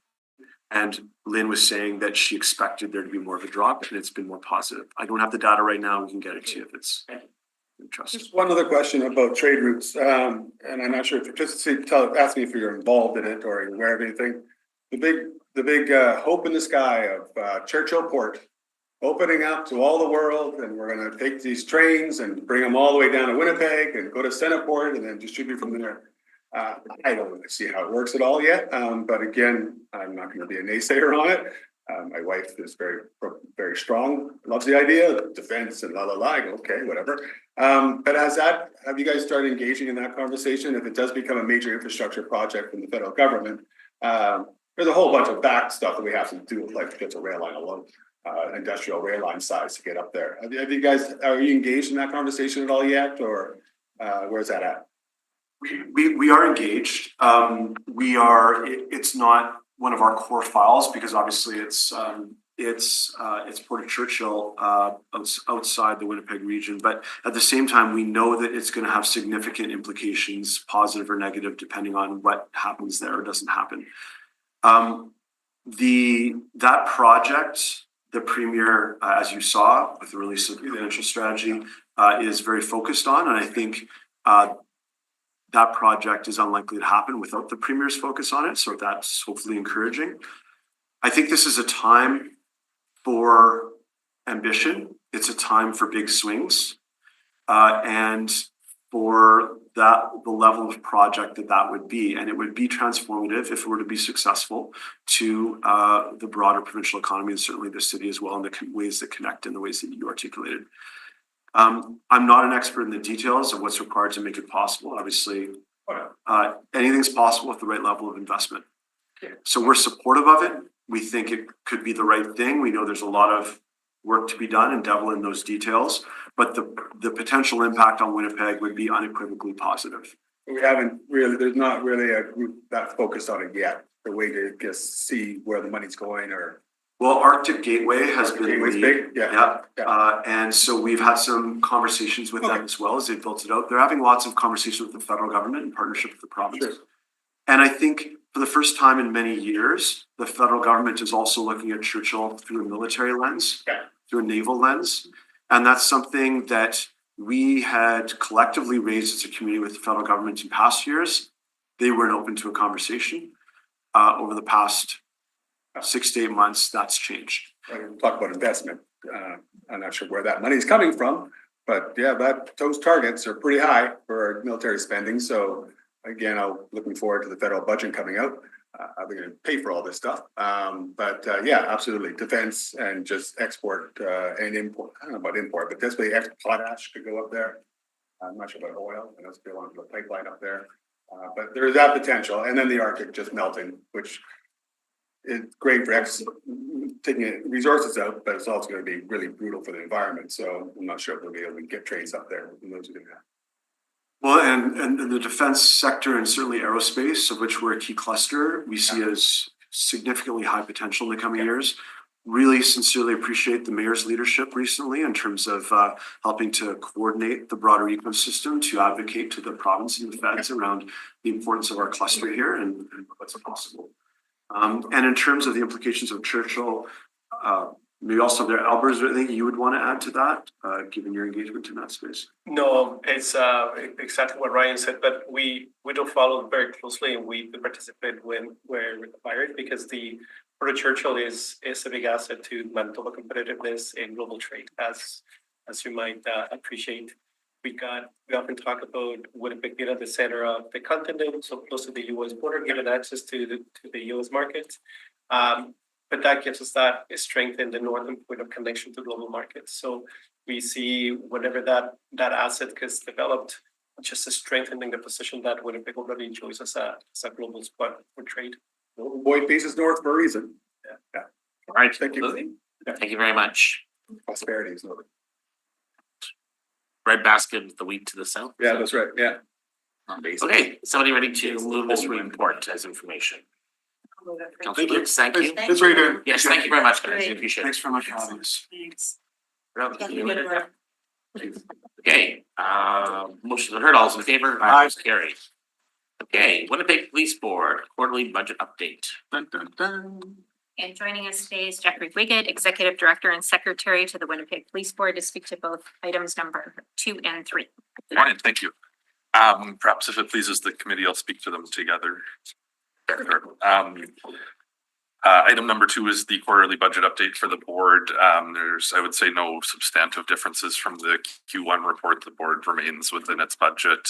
There are some early contributions under the heading of strategic planning and public consultation as the board engaged the community starting in June and going through the fall to inform the development of the 2026 to 2030 strategic plan for the Winnipeg Police Service. But altogether, the expectation is that the board will be at around the budget for 25. In terms of item number 3, which is the second quarter budget update for the Winnipeg Police Service, at the end of the second quarter, the service is expecting to have a mill rate shortfall of $2 million, which is wholly attributable to a shortfall in meeting the expenditure management target of $5 million. It's an improvement from the Q1 report. The previous number was 2.7. Now it's down to 2.0. It's positive indicia that the number is coming down. However, the cautionary note of summertime is often a contributor to demands on police resources. And now as we move in towards the holiday season and retail shopping, that there may be some costs associated with those. So that number we still expect to flux as the year goes on. The shortfall in meeting the expenditure management in particular is attributable to salary and benefit savings, primarily due to the timing and delays in hiring professional staff. Some savings when it comes to fuel and carbon tax as a result of the provincial government decreasing that amount, and some additional unbudgeted revenue that came from revenues from provincially funded initiatives where there was a shortfall in 23. Where there was some funding that the province still had to contribute to cover some costs. So a little bit came in. There's a similar note as there was in Q1 that there's an expense when it comes to things like vehicle parts and maintenance. The costs on those have increased, and as a result, the service is about $2 million over in that area. So those are the highlights. Happy to answer any specific questions on either the board or the service. Councilor Olico? Yeah, it's always just a weird relationship we have with you guys. So just a question about it is, I heard that when I was over at the Shaftesbury or the Grant station, that you're opening up, they're planning to open up the kiosks again. Yes, efforts are ongoing to have the district stations open in some capacity. There are some efforts and some things that need to happen before that can be done in terms of who the staffing will be and what kind of services. But yes, that is the expectation, is that they will reopen at some point in the medium term. I think well, I think that we do well. The second question I have that came from the same meeting and a couple of meetings I've had with police officers, and maybe you have the data, or maybe I'm wrong, or maybe they're just lobbying hard. They say we're really short of police officers. We don't have the class sizes. The class sizes are about a quarter the size they used to be for recruitment classes. We're not getting as many people applying, and we're short a lot of police officers. Is that something that's shared by the police board? We have some data that can speak to that, and I'm happy to go back. I don't have the numbers exactly in front of me. What I would say generally in response to those comments is the recruitment and graduation classes are full when it comes time to graduation.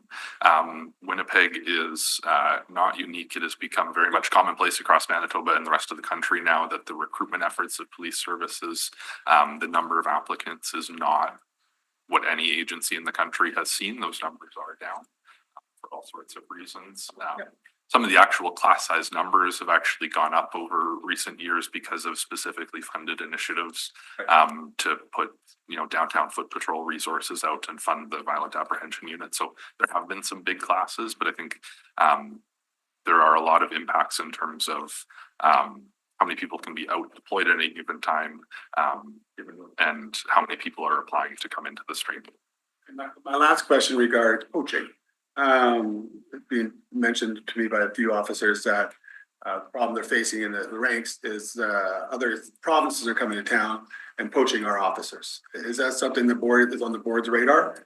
Yeah, recruitment is very much on the board's radar. Like I said, the sort of decrease across the country in applicants to policing positions has increased that competitiveness. And so, yeah, the board is mindful of it. Fair enough, thank you. Yeah, I'm good. Councilor Lukes. Who would I ask when you have your quarterly financial reports that go out? I had some questions on some of the reports. Who would I ask? You? Okay, I'll send you some questions. Thank Absolutely. you. Thank you. Okay, somebody ready to move this? I'll move it. Councilor Lukes, all's in favor? Aye. Opposed, carried. Thank you. Okay, we're moving into the water and waste stuff. So that's 2 and 3, right? Did we move both? Oh, sorry. I'll move. They were, we kind of grouped them together, but is that good enough or do you want a second motion? Oh, that's fine. Yeah, it's good with that. Thanks. Thank you. Okay, Okay, so joining us today is Tim Shanks, Director of Water Waste, and Cynthia Weave, Manager of Engineering, and Sweet Doan, Project Manager of the Water Meter Renewal Project, to update us on all the water and waste projects. okay, report 4 is the Centerport South Water and Sewer Service.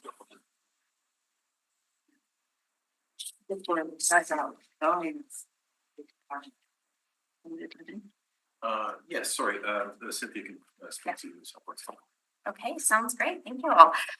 So Centerport South is progressing very well. The project is on budget, and we still expect to reach substantial completion by second quarter of 2026.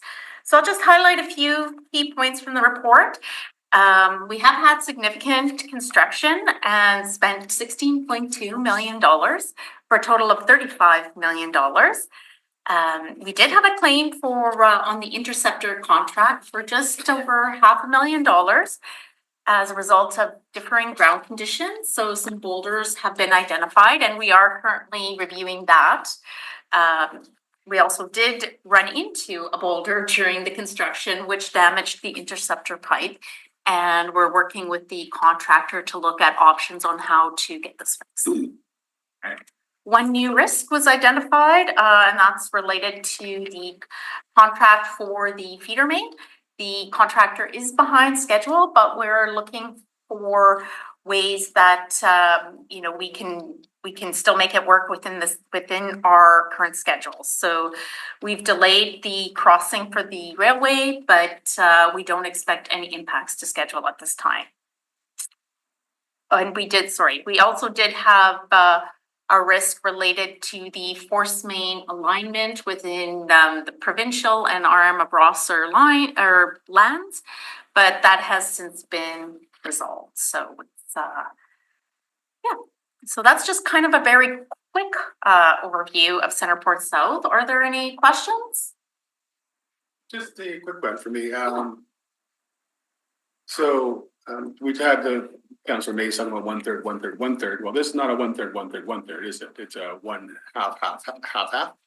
The province There's no federal support. Yeah, I believe the province is doing just over, well, not quite. It's not quite 1/3 and 2/3 for the province, but it's 40 million for the province. And then the city is 32 million, 33 million.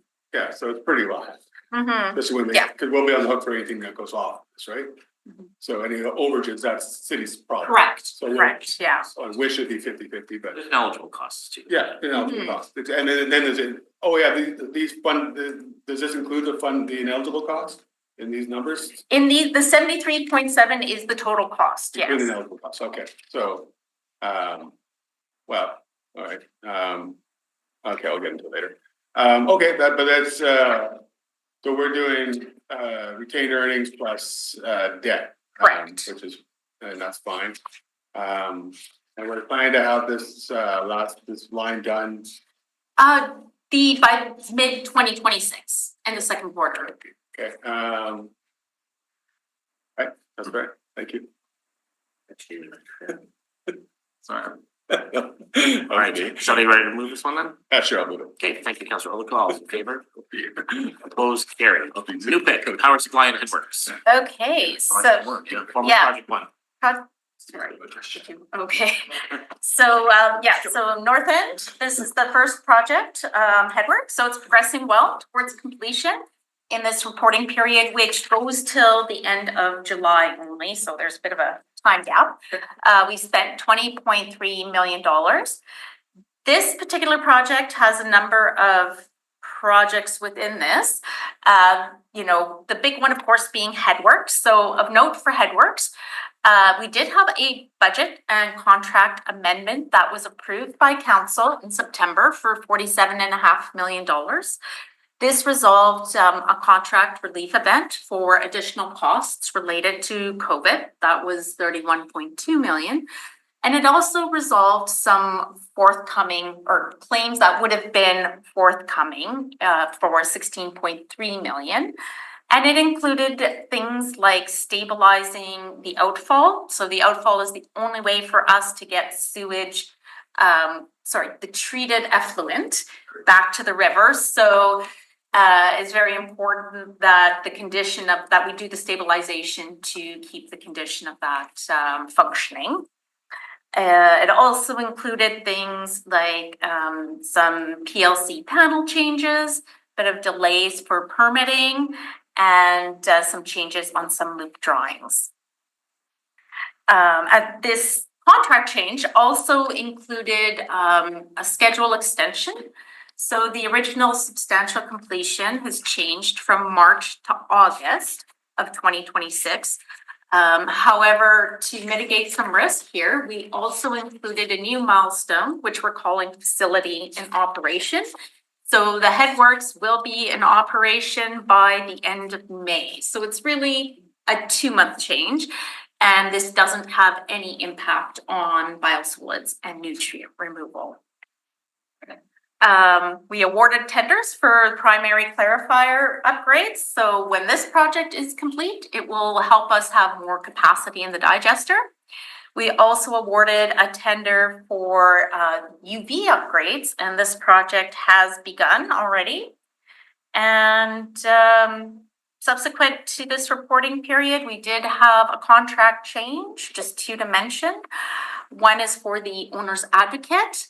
It was $2 million, partly covered by Headworks, so $800,000 for Headworks, $1.2 million for biosolids, so I'll mention that next. And that's for increased coordination for the DCS migration, which is another project in this bundle. And we do have a pending claim or a pending change of $1.6 million related to some temporary power that we needed to supply to the UV buildings, the UV buildings being upgraded, but we needed to commission our Headworks. So we just need to provide some temporary power to that facility. And that is kind of a really quick Coles notes on Headworks, which is actually progressing really well and getting close to completion. So that is super exciting for us. Just to confirm on the record, Yeah. it mentions here that the UV upgrade is expected to be completed in Q4 2026. And we did receive notice that treatment had stopped, I guess, at the beginning of October. Even though the project is computed Q4, UV treatment is going to start again in the spring. Yes, and so the just to be abundantly clear, yeah, it's only the tertiary treatment that has been halted. The primary and secondary treatment is still ongoing like normal. Is there a UV process that's still ongoing right now, like within? No, the UV has to be shut down in order because it's the same building. UV is exclusively tertiary at the end. That's correct. That's correct. And we do report on our the UV upgrade website some information on that. Quick question on the numbers, and I should know this already. No. We have a here class class 5 estimate at, I should wear glasses, 780 million, or let's say 800 million. Correct. Then it drops in class 3 down to 517 million. Why? Again, that's a great drop. But No, that's a very good question. So the initial 795 million was from back in 2018 when there was a plan to do it all as one big project. So all 3 projects at once. So that's where that 800 came from. And then when we cleaved it into 3 separate projects, the Headworks. So it looks great on this table, Yeah. but it's because project 2 and 3 were Yeah. Including this. So we took some of these project one, whatever, Headworks got moved over here. So the class 5 estimate was based upon Headworks, the 3 projects, but all as one. All is one, And correct. so pretty well, it's apples and oranges a little bit on these class 5 and class 3. Mhm. It's a little apples and oranges, not the same project. It's not the same, that's Okay, so correct. that's just a nice number. But even in that nice number, let's say $517 million. We have the federal government with 160 million, the province with 96 million, which probably just took away from other projects that we already got funded for. So that's about 2/3 Winnipeg, 1/3 everybody else. Got my math? Not that quick at my mental math, I So apologize. 200 million out of 500 million other funded, Mhm. and the rest is the city, so 2/3, 1/3-ish. Yeah. Okay. All right, that's what I thought. All right, but that's great, it's moving along. It's a pretty, drive by there occasionally, and it's a project. It's pretty intense. Mhm.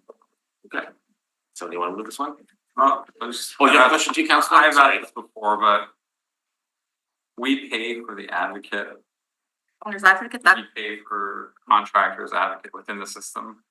the owner's advocate is part of this contract, or part of the funds here, that's correct. The owners advocate as in the city.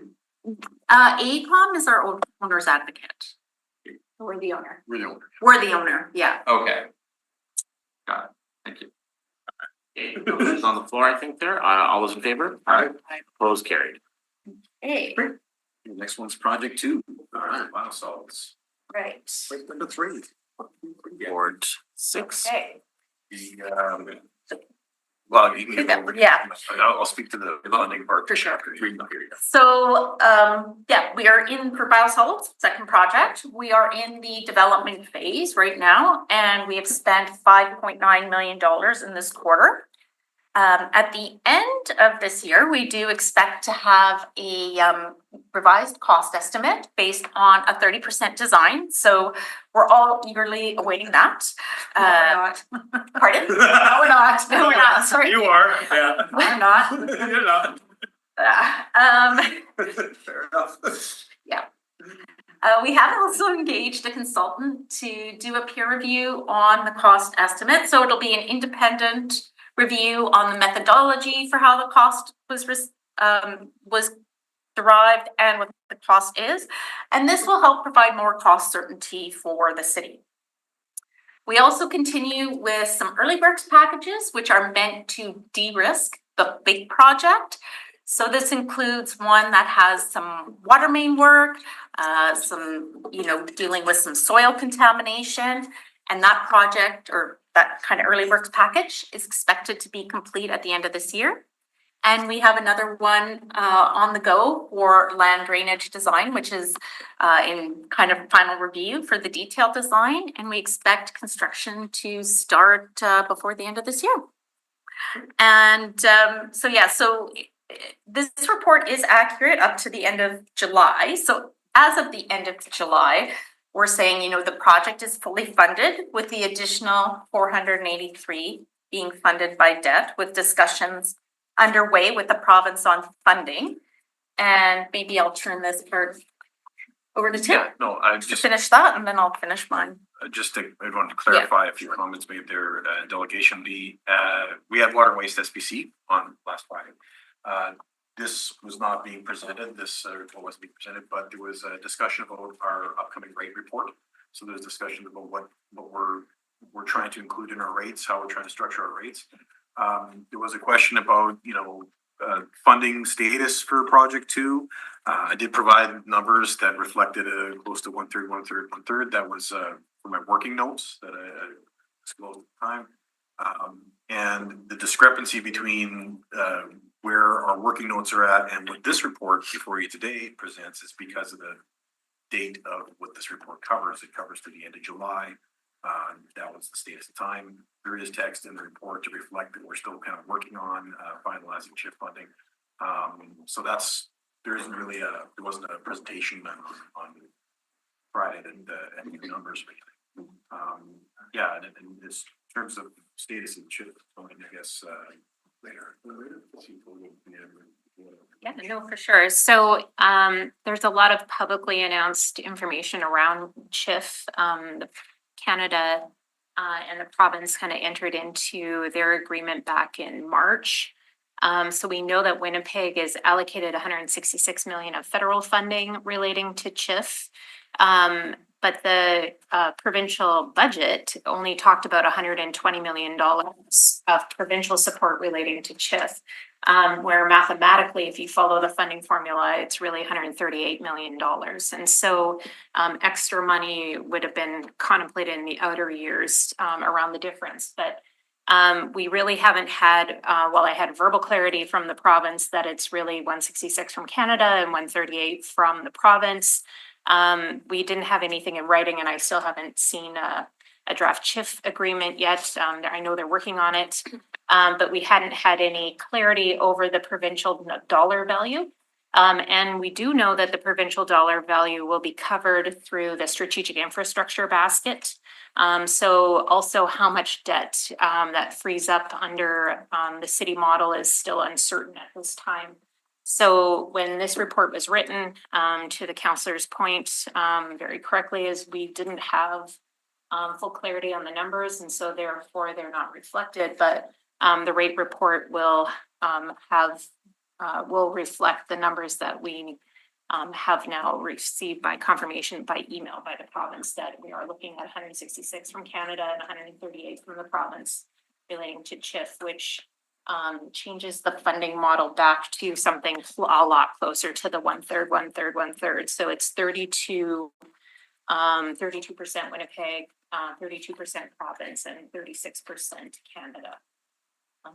But this project's been funded quite some time ago. It's just we were going to carry a much larger debt component than we now we'll have under CHIP. So we're still working on that agreement. Or is the budget update last December where the feds talked about CHIF and the provincial stream, but again, we're now getting emails, we're still waiting for agreements. It's kind of how it sounds. As you know, in July, we hit the requirement of the 4 as of rights zoning bylaw. And I think after that point of view, they started putting a draft in place between Manitoba and the province. And I know they're working on it there. Passing the T's and dotting the So we'll keep, updating this table as we move forward with some, get confirmation on the funding in future reports. There is one new risk that was identified, and that is as we work on getting the CHIF agreement finalized, it could include some project labor agreements, and this could have an impact on both cost and schedule of the project. We don't know what magnitude at this point, but that's just something, we'll have to keep our eyes on and look to mitigate as much as possible. And then I already mentioned the contract change that was shared by Headworks and Biosolids. There's 1.2 million for Biosolids for some soil remediation and contract administration for the land drainage sewer. And I just actually wanted to briefly share another example of how we're looking at constantly doing value engineering and looking at ways to mitigate costs. So as we recall, for Headworks, we had issues with the Northwest Interceptor where that failed. Northwest Interceptor, a different portion of it impacts both the biosolids and nutrient removal projects. So in terms of some cost optimization, we are moving ahead with doing some CIPP lining of that sewer. And that will cost $6 million between the two projects, but that helps us de-scope over $10 million worth of risk related to piling work that'll be done on biosolids, and we haven't costed out the nutrient removal savings. So, we're always looking for ways in which we can, decrease the risk and make some really good, decisions on, cost payoffs or trade-offs. It's one of the benefits of having like this project delivery model. And every chance I get to talk about it. The progressive design bill, has everybody at the table during this development phase to to, you know, look at places where we can save money like that, to say, you know, we've got the folks who are gonna do the piling are right there at the table to say, hey, if we don't need to do this piling and we do something different with this pipe, we can avoid these costs. So it's a very, it's an excellent project delivery model, and it's working well for us so far. Councilor Logan? First question, and I may have misheard you or not. You mentioned a class 3 estimate. We have a class 3 estimate. Right, yes, we do have a class 3 estimate, and now, so that was based on a preliminary design. We're now working with the contractor, we're getting a detailed design, so it's going to be a firmer number. The class 3 enhanced number. Class 3 is class 3. So again, I'm not sure what we're cutting it. Well, again, if it goes up, my concern is obviously your enhanced class 3. It's way higher than this number. Well, this is why we're doing the value engineering I was just talking about, in order to do our best to stay within the budget. I'm fine with that, but again, I voted on the class, you know how I'm a little stickler on class 3s, a minute before we go all out of the project, but it doesn't sound like it's with a class 3 then. If this number is still flexy up and down, a class 3, explain to me why this shouldn't have been called a class 4, or something more than, I don't know, how firm are your numbers? This, like a 10% change is a massive amount. I think we're also looking at, like, it's the design itself, right? Like the class 3, the cost estimate, you design something conceptually, we're gonna build a plant with these 5 buildings. What does that cost? That gets you a cost estimate. Now we're working within that cost estimate to say, okay, what can we change on the design? How, is there a better way to design this? Can we, you know, use different technologies or change part of the locations or coordinate with other work to try to, like, actually change the design and then revisit the cost estimate? Like, it's they're all kind of two separate things. It is, yeah, there's still class 3 cost estimates, but one was based on more of a concept, right, which is how we developed the budget. And now we're actually at the table with the contractor, and they're saying, you know, this is where the pipe is gonna go, as opposed to, you know, we need a pipe roughly over here. So we're still working within our class 3 number, we're just finalizing our design more. That makes sense? Really? So it's, the first one was about setting a budget, and now we're looking more about firming up the exact design, but it's still within the same estimating accuracy. And part of, like, maybe if we frame it like at a 30% design, we get this cost estimate. During this progressive design development phase, you know, we're taking it to like a 60, 70, maybe 90% design. That gives you a lot more certainty in what you're estimating cost on. So that's, I don't know if that helps explain what we're saying. What helps me is to know how much the thing's gonna cost. How much, what's How much is built, how much phase, well, again, phase 1, phase 2, phase 3, we don't even have phase 3 yet. But again, when we agree to budgets, and again, class 3 means this is gonna be plus or minus 30%. And so if you guys come back with your design enhanced, whatever you wanna call it, class 3, and it's within 30%, right, we're gonna be okay. But if I see a much higher number come in, even a much lower number come in, that just concerns me about the numbers that we put in the budget. Are they just, you know, we had a little, say, disagreement on the interceptor. That should have been scoped into the estimate weekend, that's fine. You explained why not, that's fine, I don't have to agree.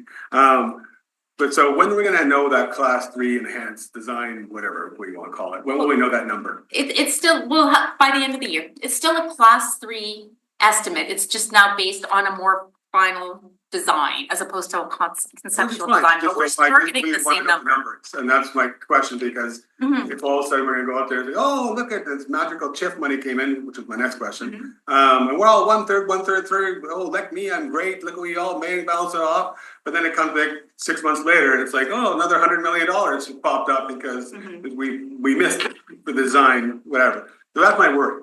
Prove me wrong. And I'll be totally happy with that. I know you guys are doing the best. You're doing the best you can. And there's a lot of pieces of the project. It's huge. But that's okay. You explain that. Now, you mentioned you guys are all gung ho on the CHIF funding and everybody's happy. Well, I don't know about you. My question is, should I put in a Freedom of Information Act now to get the agreement, as I have to do for the Supportive Housing and for the other land one? Because I don't get these agreements. We don't get the agreements. No, we don't get them. CHIP agreement. Waiting for it. Well, I know, again, but I haven't got the chip, so I guess but again, will council get it, the agreement to look at? Not in normal course.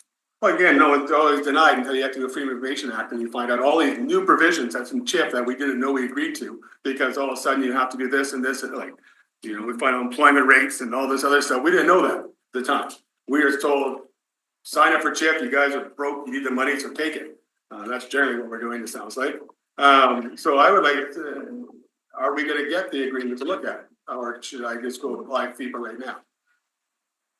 The new report for CHIP funding delegated the authority of the CIO to negotiate the CHIP agreement. There was no follow-up on funding. Council really's got to start looking at this delegated authority, that's my opinion, but okay, I'll do a FIPA. Because it sounds like I got denied twice already and FIPA just gives it to you anyway, so I'm not sure why I get denied. I am the counselor trying to make the decisions and what's all incorporated with the CAO decides, well, I think it's great, we should flatten Winnipeg or whatever, because we got delegated authority to do anything we want. That's not how it should be working. We should know what we're voting on when we actually vote on things. So I'll do You might wait till there actually is an agreement, because otherwise they could turn around very, very quickly and say there's no compliant records, you know, but. Well, again, FIPA takes a long time, so I probably won't get my supportive housing FIPA thing, which I've been denied there, probably till after the vote. Well, definitely the vote's next week, so. FIPA. I mean, it's an acronym, we can pronounce it FIPA, generally speaking, but you have some latitude there, John. Sure. It's an acronym. Sure, Yeah. but whatever, I'm just saying, I'm gonna go apply when I get out. So when they get through the system, maybe I'll see it after we've already voted on it and you guys aren't. But again, I do appreciate the fact, I understand where Council May is coming from. But in this report, because we don't have the money in hand, and I know our CFO is quite keen on this too. Until the money's in our hand, we don't put it in our reports on the finance side. That was just a verbal thing you're talking about. If that does happen, then that's fair enough. So I appreciate that clarity today. But and I appreciate you not putting it in here today. Thank you. Councillor Allard. Just on class estimates. So it sounds, my colleague said class 3 enhanced. It sounds like we are getting class 3 enhanced because class 3 is plus 30 or minus 15. And then, you know, that's iterative, and the closer you get to the project, presumably the closer you get to actual cost. But are you, and then my colleague mentioned the interceptor, but just globally, are we still within the class 3 envelope that was approved by council? Yes. Or is the interceptor an new? No, so the lighting of So the you- interceptor So the system works. saves risk money. Yes, So correct. it's still, we're still within Correct. council Yes. endorsed class 3 framework. There hasn't been a change No. to that original envelope. Okay. All right, well, that sounds to me like they're within parameters. We'll see after the next round. Yeah, somebody, any questions, Council Luke, or somebody ready to this? Discussion. When's this project gonna, we're just starting it, but the time frame on this project is. 2030 for substantial completion. 5 years, 4.5 years, Yeah, if we get the funding. If we get the funding in it, yeah, this one's funded. This one's funded, fully yeah. funded. If we- Right, Yeah, but that's right. just on the itch, can I put on just another technocratic question, I guess, but. You? Yeah. Councilor Waddy, through the public service. In the event where there's a minus 15, I mean, presumably they don't happen often, but. If I were at the budget table, I would say, okay, let's take the minus 15, don't scope anything else in. But then how do you manage that?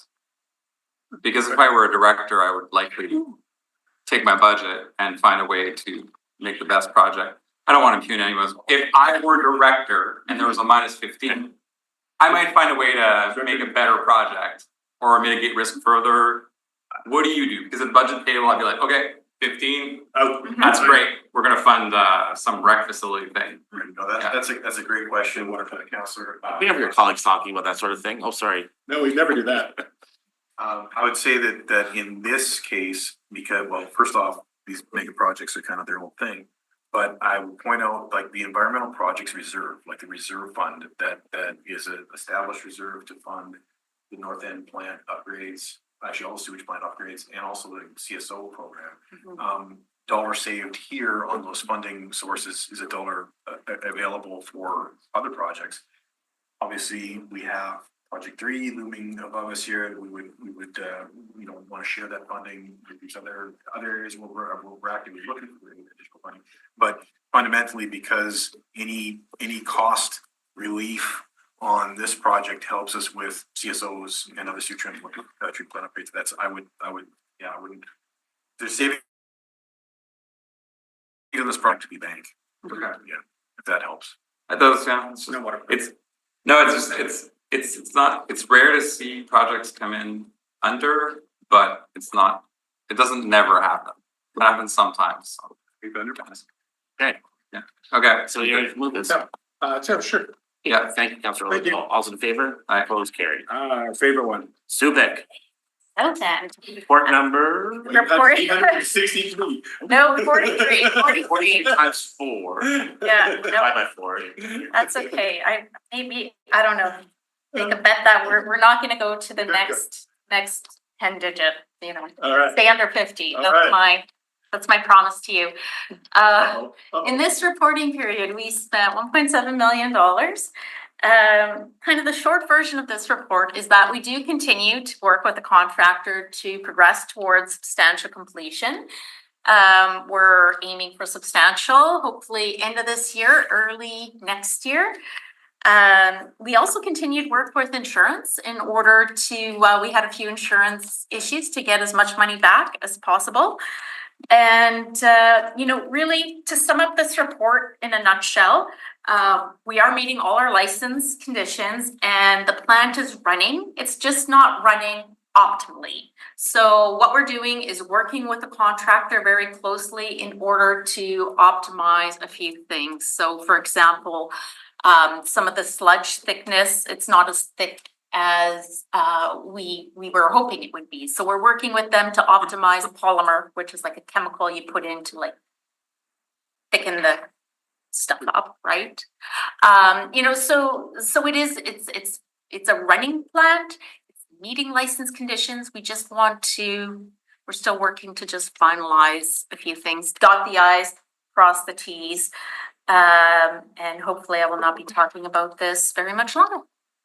And the original contractor is still on scene and. They're still on still- scene. still- They're still committed to getting us to substantial and we're working really, we're really trying to work super close with them to, everybody wants out. Yeah, Everybody wants out. So everybody wants to. okay, somebody wanna move this? Sure. Okay, Councilor Olico, all's in favor? Opposed, carried. Good old annual SCADA report. Okay, so SCADA, this report covers just over a year. We have spent in this year $19 million. And we're really just continuing to progress this project. We're working kind of facility on this one. We did run into some unanticipated network issues with the existing SCADA network. So this did require some significant rework by our contractor to help us do some troubleshooting and problem solving. And it has resulted in a delay on this project overall, and it will impact the overall schedule by about a year. So we're currently projecting completion midway through 2027. The good thing is that we did learn a lot of valuable lessons while we were working through this facility, and we can apply the lessons learned to our next few facilities, which have the same network infrastructure. So we can do things in advance, hopefully, and know how to address them. This also resulted in some over expenditures to the contractor, totaling $694,000. So it is moving ahead, kind of station by station. But because of the long time frame of this project, we are recommending that we report back in approximately 1 year's time, kind of the Q4 report for 2026. All right. So we wanna move this one? Thank you, Counselor Lukes. All's in favor? Aye. Opposed, carried. Water meter renewal. I had a leak in my toilet, so I performed surgery, so maybe that was part of the reason my bills were so. I thought it was watering the lawn a little more, but those combined. You should- They add up very quickly. Very quickly, yes. You're wanting it earth? So I'm presenting the fifth quarterly project status report for the water meter renewals advanced metering system project. Some of the key updates, on July 17th, council adopted the opt-out program, which states that prior to installation of new meters, the public service present alternative options to ratepayers who can provide proof of a need for a medical exemption. So that was one of the risks that we have that's now kind of solved. A couple other things that we've done is we've changed our procurement method. Previously, we had a separate RFP for the AMI system and another one for the water meters and installation. We've changed this now. It's going to be an RFP for the AMI system and water meter supply. So the AMI system contains the data collector network and all the installation services around that data collector network, the software and related integration services, and the radio transmitters. And then a separate RFP for the installation of the procured water meters and AMI transmitters in the houses. So the benefits of this change is it's a more integrated and technologically advanced solution. Better aligns with product lifespans, meaning that all items that are part of the 20-year life cycle are now under one contract as opposed to splitting it up between two contracts. With the new technology between the AMI system and the water meters, it allows for additional alerts and alarms. And then the installation remains as a fixed scope, separate from the 20-year product life cycle. So once the installation is done, we're done with that contract, and we're just sticking with the 20-year water meters and AMI solution still. The second thing we've done with procurement is we've updated the process. We've shifted from a binding RFP process to a negotiated RFP process. When talking to our consultant, there was a risk out there where if our RFP was too prescribed, we may lose out on different bidders, a number of bidders that would present because of the software component and the need to negotiate on these type of contracts. So this non-binding option allows flexibility in negotiations, and it's crucial for managing vendor risks and including software component. It also attracts competitive and high quality bidders. Does anybody have any questions on the binding versus non-binding contracts? Well, I've never come across one of these before. Do we do these a lot? So these are typically done when there's a good software component. A good chunk of the project is a software component because of the terms and conditions that the city has. They don't align with a lot of the terms and conditions like Microsoft or Oracle or some of these companies have. And so they end up not bidding, or we end up going with their methodology anyways, which is not, it's not the proper way to do it. This way we can negotiate those terms, figure out exactly what we're signing, and going back and forth with those companies. So at the end of a negotiation, everything gets wrapped up together, and then we form a binding contract based off of that. So We see in IT projects. Project timelines, we're still looking to install the first meters in the end of 2026 as part of the testing and software integration phase, with the full deployment across the city starting 2027 and concluding the second half of 2030. For the budget, expenditures to date is $612,318, which is 0.45% of the budget, $135 million. Subsequent events here. Since then, we released our RFP, a negotiated RFP on August 27th, 2025. First stage closed on September 18th, and we had 11 intent to bid. So we got a lot of bidders coming in and with a lot of different products. Before we were expecting 2 to 3. Using this new method, we got 10. So now we're working on the next phase to shortlist it down to 5 proponents. So we're going to go from 5, and then following stage goes down to 3. And so we're kind of narrowing it down. So bidders don't have to spend a lot more time if they're not qualified. And it helps us with the process of reviewing fewer and fewer RFPs towards the end. And the installation RFP was hoping to get out in Q3, but we're a couple of weeks behind. So it'll probably be released within the next week here. using the same methodology with the negotiated RFP. That's it. Any questions? Okay, Councilor Loco. You may have it in here and I didn't see it, and maybe you can't tell me. Concern about the water meters coming from the US being tariffed. Is that part of your calculations? Like, no, and then second follow-up, and this is what you probably can, have the bids so far been in the realm of what we expected the cost to be? So the tariffs are part of the risks related to the project, and so our first stage here is the short list of companies. One of the portions or one of the questionnaires that we have is related to risk, and tariffs are on there. So we would like to see how these companies are dealing with where they manufacture and the tariffs related to those countries that manufacture, as well as Canadian cross-border tariffs. With this new model, we don't get pricing at the very beginning. We actually get it at the very end.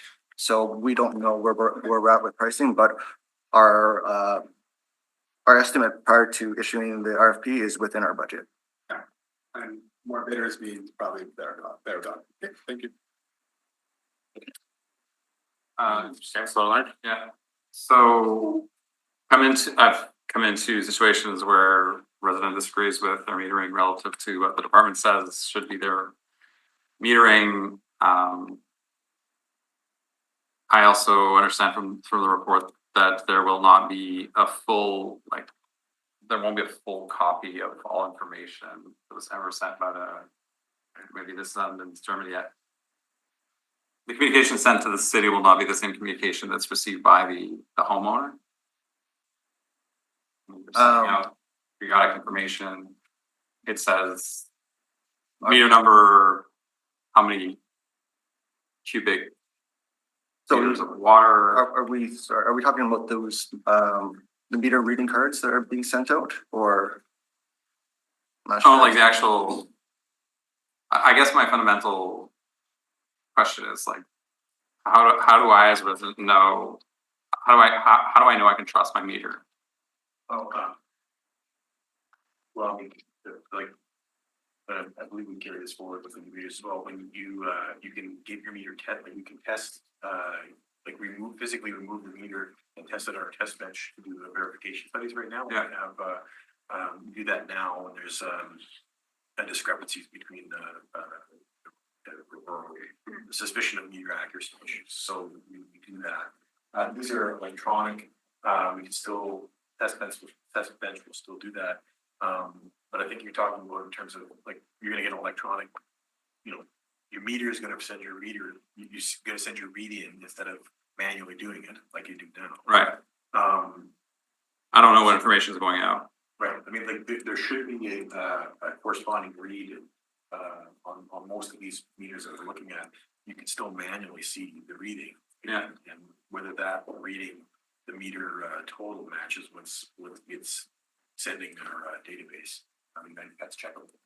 Yeah, there's also validations in the software to make sure that those kind of match, or they match as part of the validation before we send out the bill. They take different validations of what was their meter reading before, because they take hourly interval readings, and so they do check to say that meter reading wasn't lower than the previous one, or so there are some checks and balances on those meter reads. Mm-hmm. And like Tim said, there is a digital display as well, so the customer can look at that digital display to say what was my bill, similar to what they have now. And then for those that are concerned about, I don't know, like cyber criminals, cracking encryption, overwriting meter readings, meter software. So encryption is actually a questionnaire, part of our questionnaire that we're going to evaluate. Typical encryption right now is it's encrypted from the transmitter all the way back to our end. Mm-hmm. So while someone may be able to hack into it, it'll take a lot. It uses the same type of security, AES 128 or AES 256, so it's a high encryption that is typically used through laptops and stuff like that too. So there Which is will probably be cracked. Or has been cracked and will continue to be cracked more easily. But the information sent is just the meter reading, right? And then alarms. So there is no personal data related to it. It is a meter. It is, sorry. So it's not clear whether or not this can be two-way communication or just one-way communication. But wouldn't it be safer to just have the one-way communication? Because otherwise, from personal experience, I would say there's a 99% chance we're gonna have to upgrade because of security issues that RSA encryption, because So there's two different things that we have to wait for the technology to come back.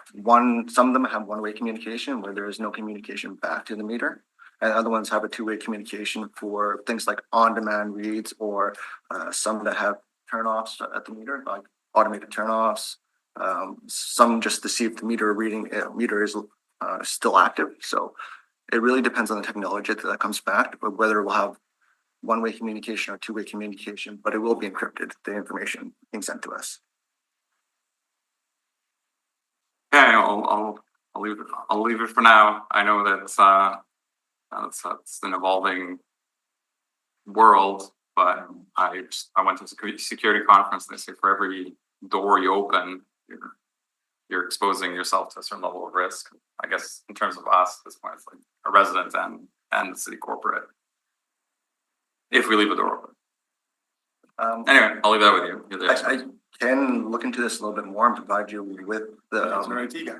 more information. Yeah, maybe is this being run through our corporate, I assume it is. It is being run through our corporate IT, like it is run through our IT department. They will be signing off on this prior to us moving forward. Okay, just following encryption across the world, it's like what we use now isn't enough. Not enough today, then almost certainly not gonna be enough tomorrow. Will there be any ability for residents to set up alerts? So if there's abnormal activity, no personal connection. No, none of Question here. Will there be any ability for residents to be able to set up alerts and alarms if there is a change in pattern of usage, for example? Just behind Chappie's toilet. Yeah, so we'll call you. A specific portal for that, we do have My Utility. We're looking at building and possibly some of that, but That's crazy. we don't know until we get the technology. We don't know what alerts will be coming or what the frequency is, or if we can. We do have to see what we get before we know what we can release to the public, right? So You know if other jurisdictions are doing anything like that right now with technologies like this? yes, there are alerts that are being provided, but yeah. I think our intent was to make sure we maximize the options for customer service. Yeah. For things like, a leak starts. Right. And there's a water use, overnight that's not, a typical pattern. We're gonna look at different ways we can maximize those features for customers that want. Cool, thank you. Somebody prepared to move this thing? Oh, sure. Thank you. So all the calls in favor? Opposed, carried. Number 10, Ferry Road and Riverbend Combined Sewer Relief Works. So the Ferry Road Riverbend Rutland Trunk is 2 kilometer land drainage sewer that goes from a 2.4 meter to 2.7 meter diameter sewer. So it's a very large trunk. At the end of this project, we will be able to provide full separation for the Ferry Road district. So this will get us a good way towards our CSO goal. So that's the kind of overarching benefit of this project. In this reporting period, we awarded the tender to Arid Construction. The estimate did come in quite a bit under our pre-tender estimate, but that's good news. So at the time of writing this report, again, end of July, there hadn't been a lot of construction done, but if you've been anywhere near the area, you will see that construction has started.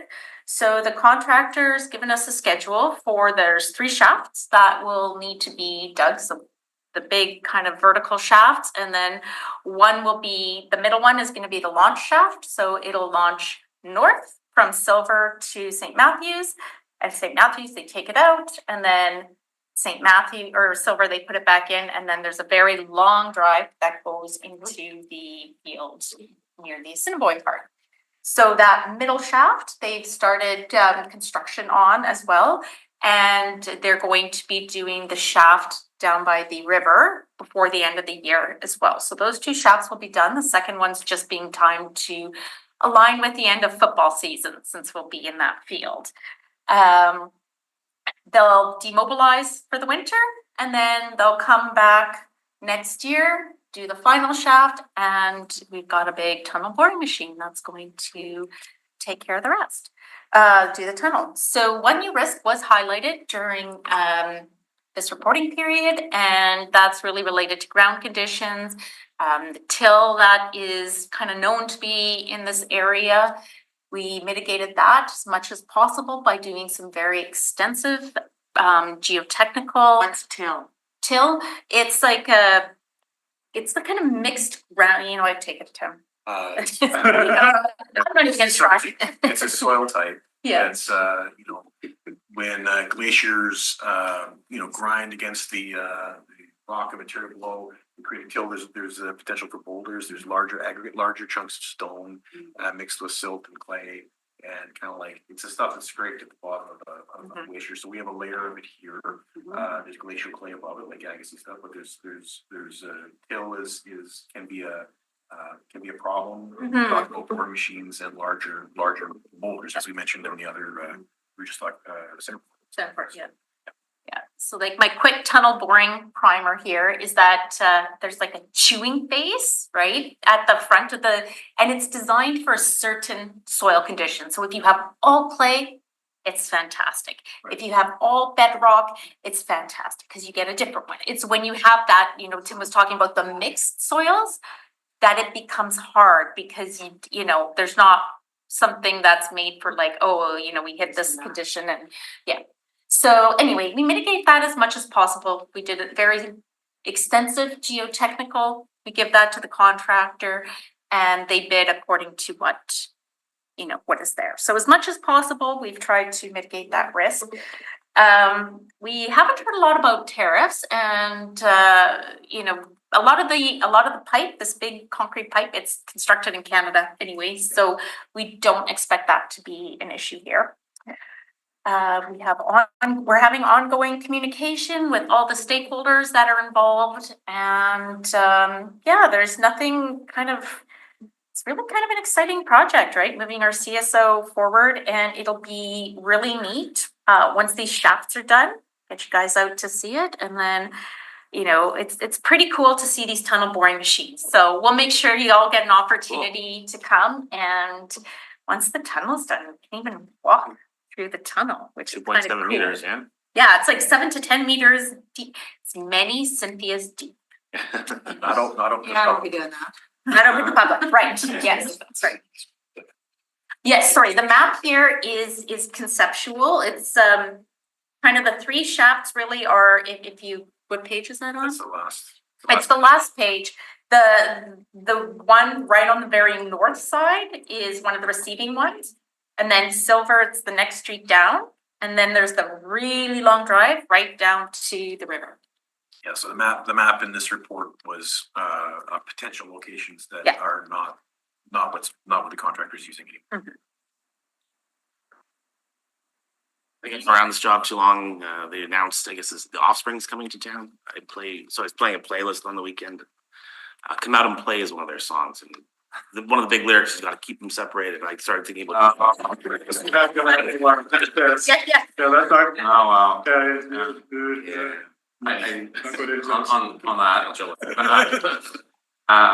On that topic, since we've keeping the line separate, have there been adjusted projections, the scope, given the recent upzoning of the citywide? Presumably, there are growth projections. Oh, I see what you're saying. Presumably, there will be now more net new growth projected in certain districts. Have we scoped up our projects accordingly, or are we going to see the developer shall at no expense of the city construct, and they're redoing work 5 years from now that we could have been doing today? Yes. I'll just say at a general level, and then Cynthia can probably either add more detail or correct me. Most of our district plans are full separation plans. So the work we have planned for CSO, for sewer separation, the complete separation of the wastewater and land drainage systems will allow for like that takes away the problem of the neighborhood intensification as it contributes to land and sewer and. Well, even because what you're doing is you're taking this like big combined sewer. Yep. And then that becomes your wastewater sewer, right? So you have this really big sewer that used to have wastewater and land drainage, and now you only have wastewater in it because in most cases, you're building a brand new sewer. So the short answer is you can usually work within, you know, densification can happen within the separated area. Okay, so then I guess the question is, as these projects occur, are there any, is it just the sewer part being upgraded, or is there any net new water being, like, is water pressure, water availability ever a problem? It's usually the other, Yeah, but it's if we're gonna have fourplexes Mhm. everywhere and Mhm. every one plexes, we need more water, do we have it? Yeah, no, that's a very good question. And certainly as properties change, that is something that needs to be looked at. Usually the water's okay.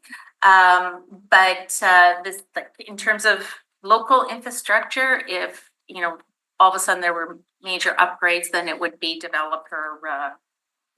So we're not just doing the sewer part, we're adding net new service, but are we adding enough net new service, I guess? What I was gonna say for context, the primary driver on sizing water mains in residential areas is fire flow. Mhm. It's not really consumption, and so in this area, for example, It's it's fire flow, like the available fire flow. Oh, like, yeah, so- for so- firefighting. The ability to. Not drinking water. Right, yeah, so a lot of these mains that are sized to provide the appropriate flow out of a hydrant and multiple hydrant coverage for a certain residential density mix. Mhm. It's not, if you can add more people and there's a lot of consumption capacity there, tons of consumption capacity. It's the fire flow limit that is usually would require something changed. So having said that, you think, well, if you're densifying, like what affects the required fire flow for development? You know, how closely houses are built together, but also the types, like if you build a house to a stricter fire code, you're actually reducing the required amount of water. So there are ways to address the demand on the fire protection system without necessarily having to upgrade a neighborhood water supply. It's just context. One kind of way of developers. Well, we also don't wanna redo work. And we do coordinate, like anytime we're doing work on any of our infrastructure, and when Public Works is doing any work on their streets, we do coordinate, like we can accelerate some of our pipe replacements for service level, so that we're not digging up a brand new street 2 years later to replace a line. And yeah, exactly, it's a real, So that, I know I'm running out of goodwill here probably, but yeah. but so if the bottleneck for net new units is water pressure for fire, and I understand there are ways to mitigate that water pressure requirement.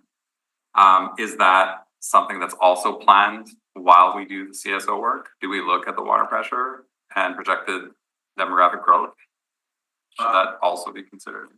There is a long time citywide district plan that that looked at kind of zoning density, default zoning densities to go through and upgrade neighborhoods specifically for fire flow targets.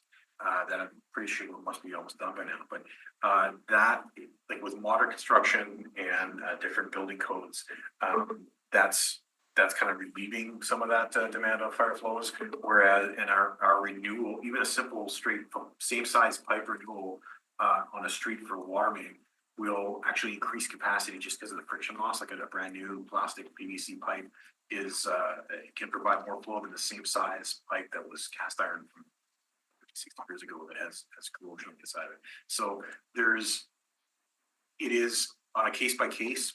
Absolutely, the water capacity is reviewed with respect to what's being proposed on a property, but we don't have a parallel to the combined sewer overflow program strictly water, that.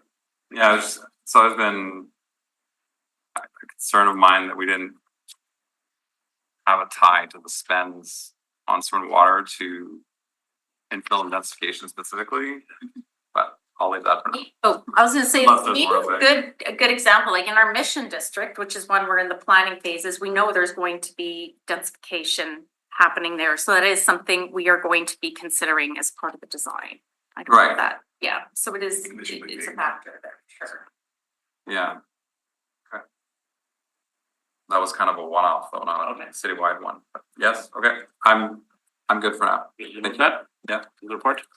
I'll move it. Okay, thank you, Counselor Allard. All those in favor? Aye. Opposed, carried. Thank you to our water and waste folks. We'll see you in 3 months. Yeah. Yeah.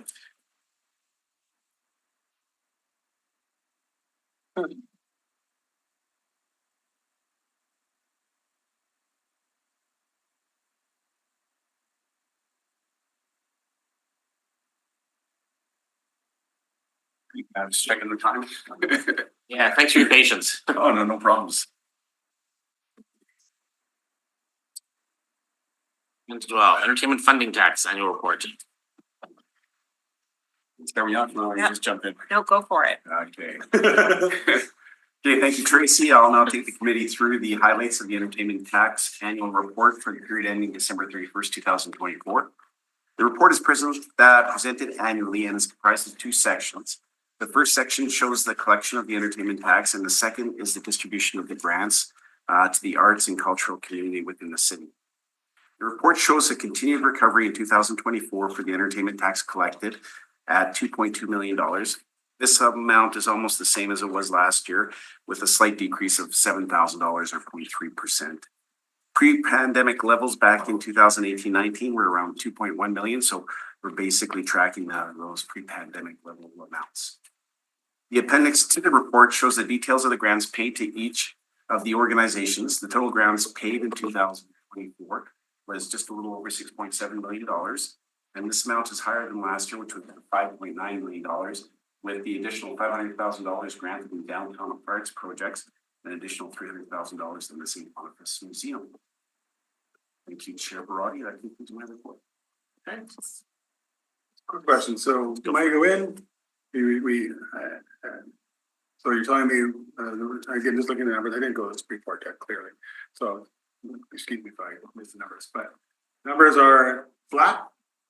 The entertainment revenue is flat, a little bit off, Yes, $1,000. but costs are up, another million up. Well, again, this is actual revenue after our refunds, but yeah. After what? Well, the grants that Right, the are paid, refund, okay, so refunds are, Most of it's collected is refunded. most Because refunds. of the deals we made with True North, the Bombers. Yeah, so most of it's done, so we have a little bit, 2 million, I think you said at the end, Yeah, that's, 2 million is- that's unencumbered, I guess we'll call it. Basically a movie tax though at the end of the day. And movie tax, we mentioned that before, right? And then, so that money, that $2 million is being spent how? well, the $6.7 million in grants, so it's there to subsidize part of that 6.7. So the grants plus the 2 million are in here. So some of the projects like downtown beautification, they're actually not generating any revenue into the fund. Back in the old days, the idea was this entertainment tax would help fund our grants to the arts groups. Correct. Not really much of a correlation. No. Then back in the day, the expectation right. was maybe it would. So flow through, flow in, we lock in about, right now we're estimating about $2 million. Is that for this year as well? Because I'm not sure, or the museum and the downtown money, is that off the 2 million? Was already accounted for in the budget, like, is there 2 million? Can I go try to get the $2 million for something I want in the budget? That's my question. Like, that's already accounted for, like a water park. We have 2 million. We'd spend 6. We have 1.4, Goes in the that's general unencumbered, that's it? Yeah, so there's $4.7 million of grants that are being funded by other sources within the city for this, for 2024. So for the 2025 budget, I don't have those numbers in front of me, but I can definitely dig those up for you. And then for 2026, I can just refer to Tracy. We're not gonna have much of a say in this anyway, so we figured that out. So, I'm just curious, so there'll be potentially 1.6 million that would be allocated to different projects that we haven't talked about yet in our stand-pat budget, or? No, I don't think so. Like, if you look historically at the numbers, Counselor, The entertainment tax that's brought in, the net of amounts that are refunded back to the other organizations is around $2 million. Right. So that's what we see as far as revenue coming into the city. The grants being paid out to all the arts and cultural organizations, roughly around $6 million. So this year is a little bit higher because of those three noted organizations. So the surplus in the entertainment tax would take that down to 4 million-ish, 4.7, because we use that 2 million to offset the other grants. Okay, all right, that makes sense. Thank you. So I guess my question is, if this is the entertainment funding tax annual report in the executive summary, why don't we put what we actually pulled in? What did we actually pull in? 13 million? Yes, So we pulled in. 13,055,000, and that's on page 3, Counselor. Yeah, I see that. Refunded So what? that's what we pulled in. And then taxes refunded. So we refunded that back to True North Football Club, that crowd? Yep. Okay, so that leaves actual revenues of 2.1. So where did the 6 come from? So at the back of the report is the listing of arts and cultural grants. So these are the amounts that the city pays out to these different organizations. So Where there's does the connection, extra money I come think from? historically, as Councilor Brody indicated, that the idea behind the entertainment tax was to help fund the arts and cultural community within the city. So that's how the report is set. Right, but we have a revenue, I'm missing something here. We have a revenue of 2.1 million, 2.16 million, Yes. right? But we're paying out 6.7. 6.7, so where did the difference come from? It's back to board of budget, yeah. Let's go cut that. Let's see what happens. Try that again. Okay. Oh, stand pat budget. And then, let me just ask in the attachment here, what is mimetic? That goes to the CAO's office. What is that?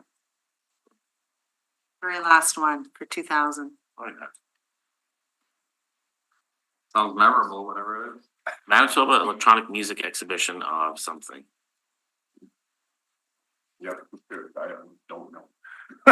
We're happy to give you more information. And this is all, these groups, it's all decided in the budget process? Is that how it works? Or are they part of this new granting process? No, community grants are only part of the new granting process. Only community grants. These aren't called community grants. So how does one who's got an arts group that is it only for downtown arts groups? Or I see Transcona's in here and I'm just trying to understand how to get in here.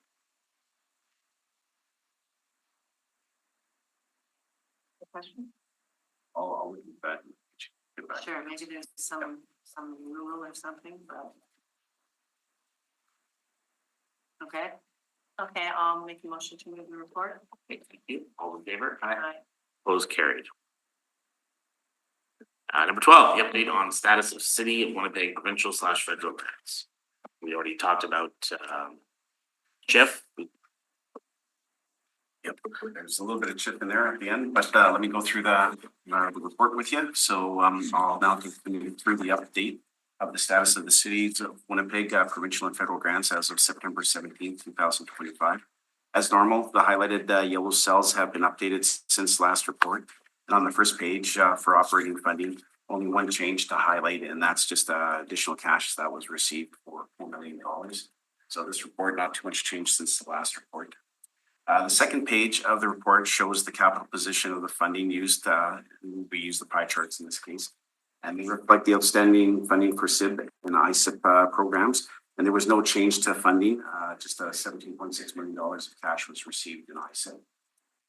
Page 3 shows the SIB funding allotment over the past 4 years. And there's been no change to this table since the last report. And then page 4 shows the breakdown of the ISIP funding. The only changes are in funds received for the recent claims that were processed.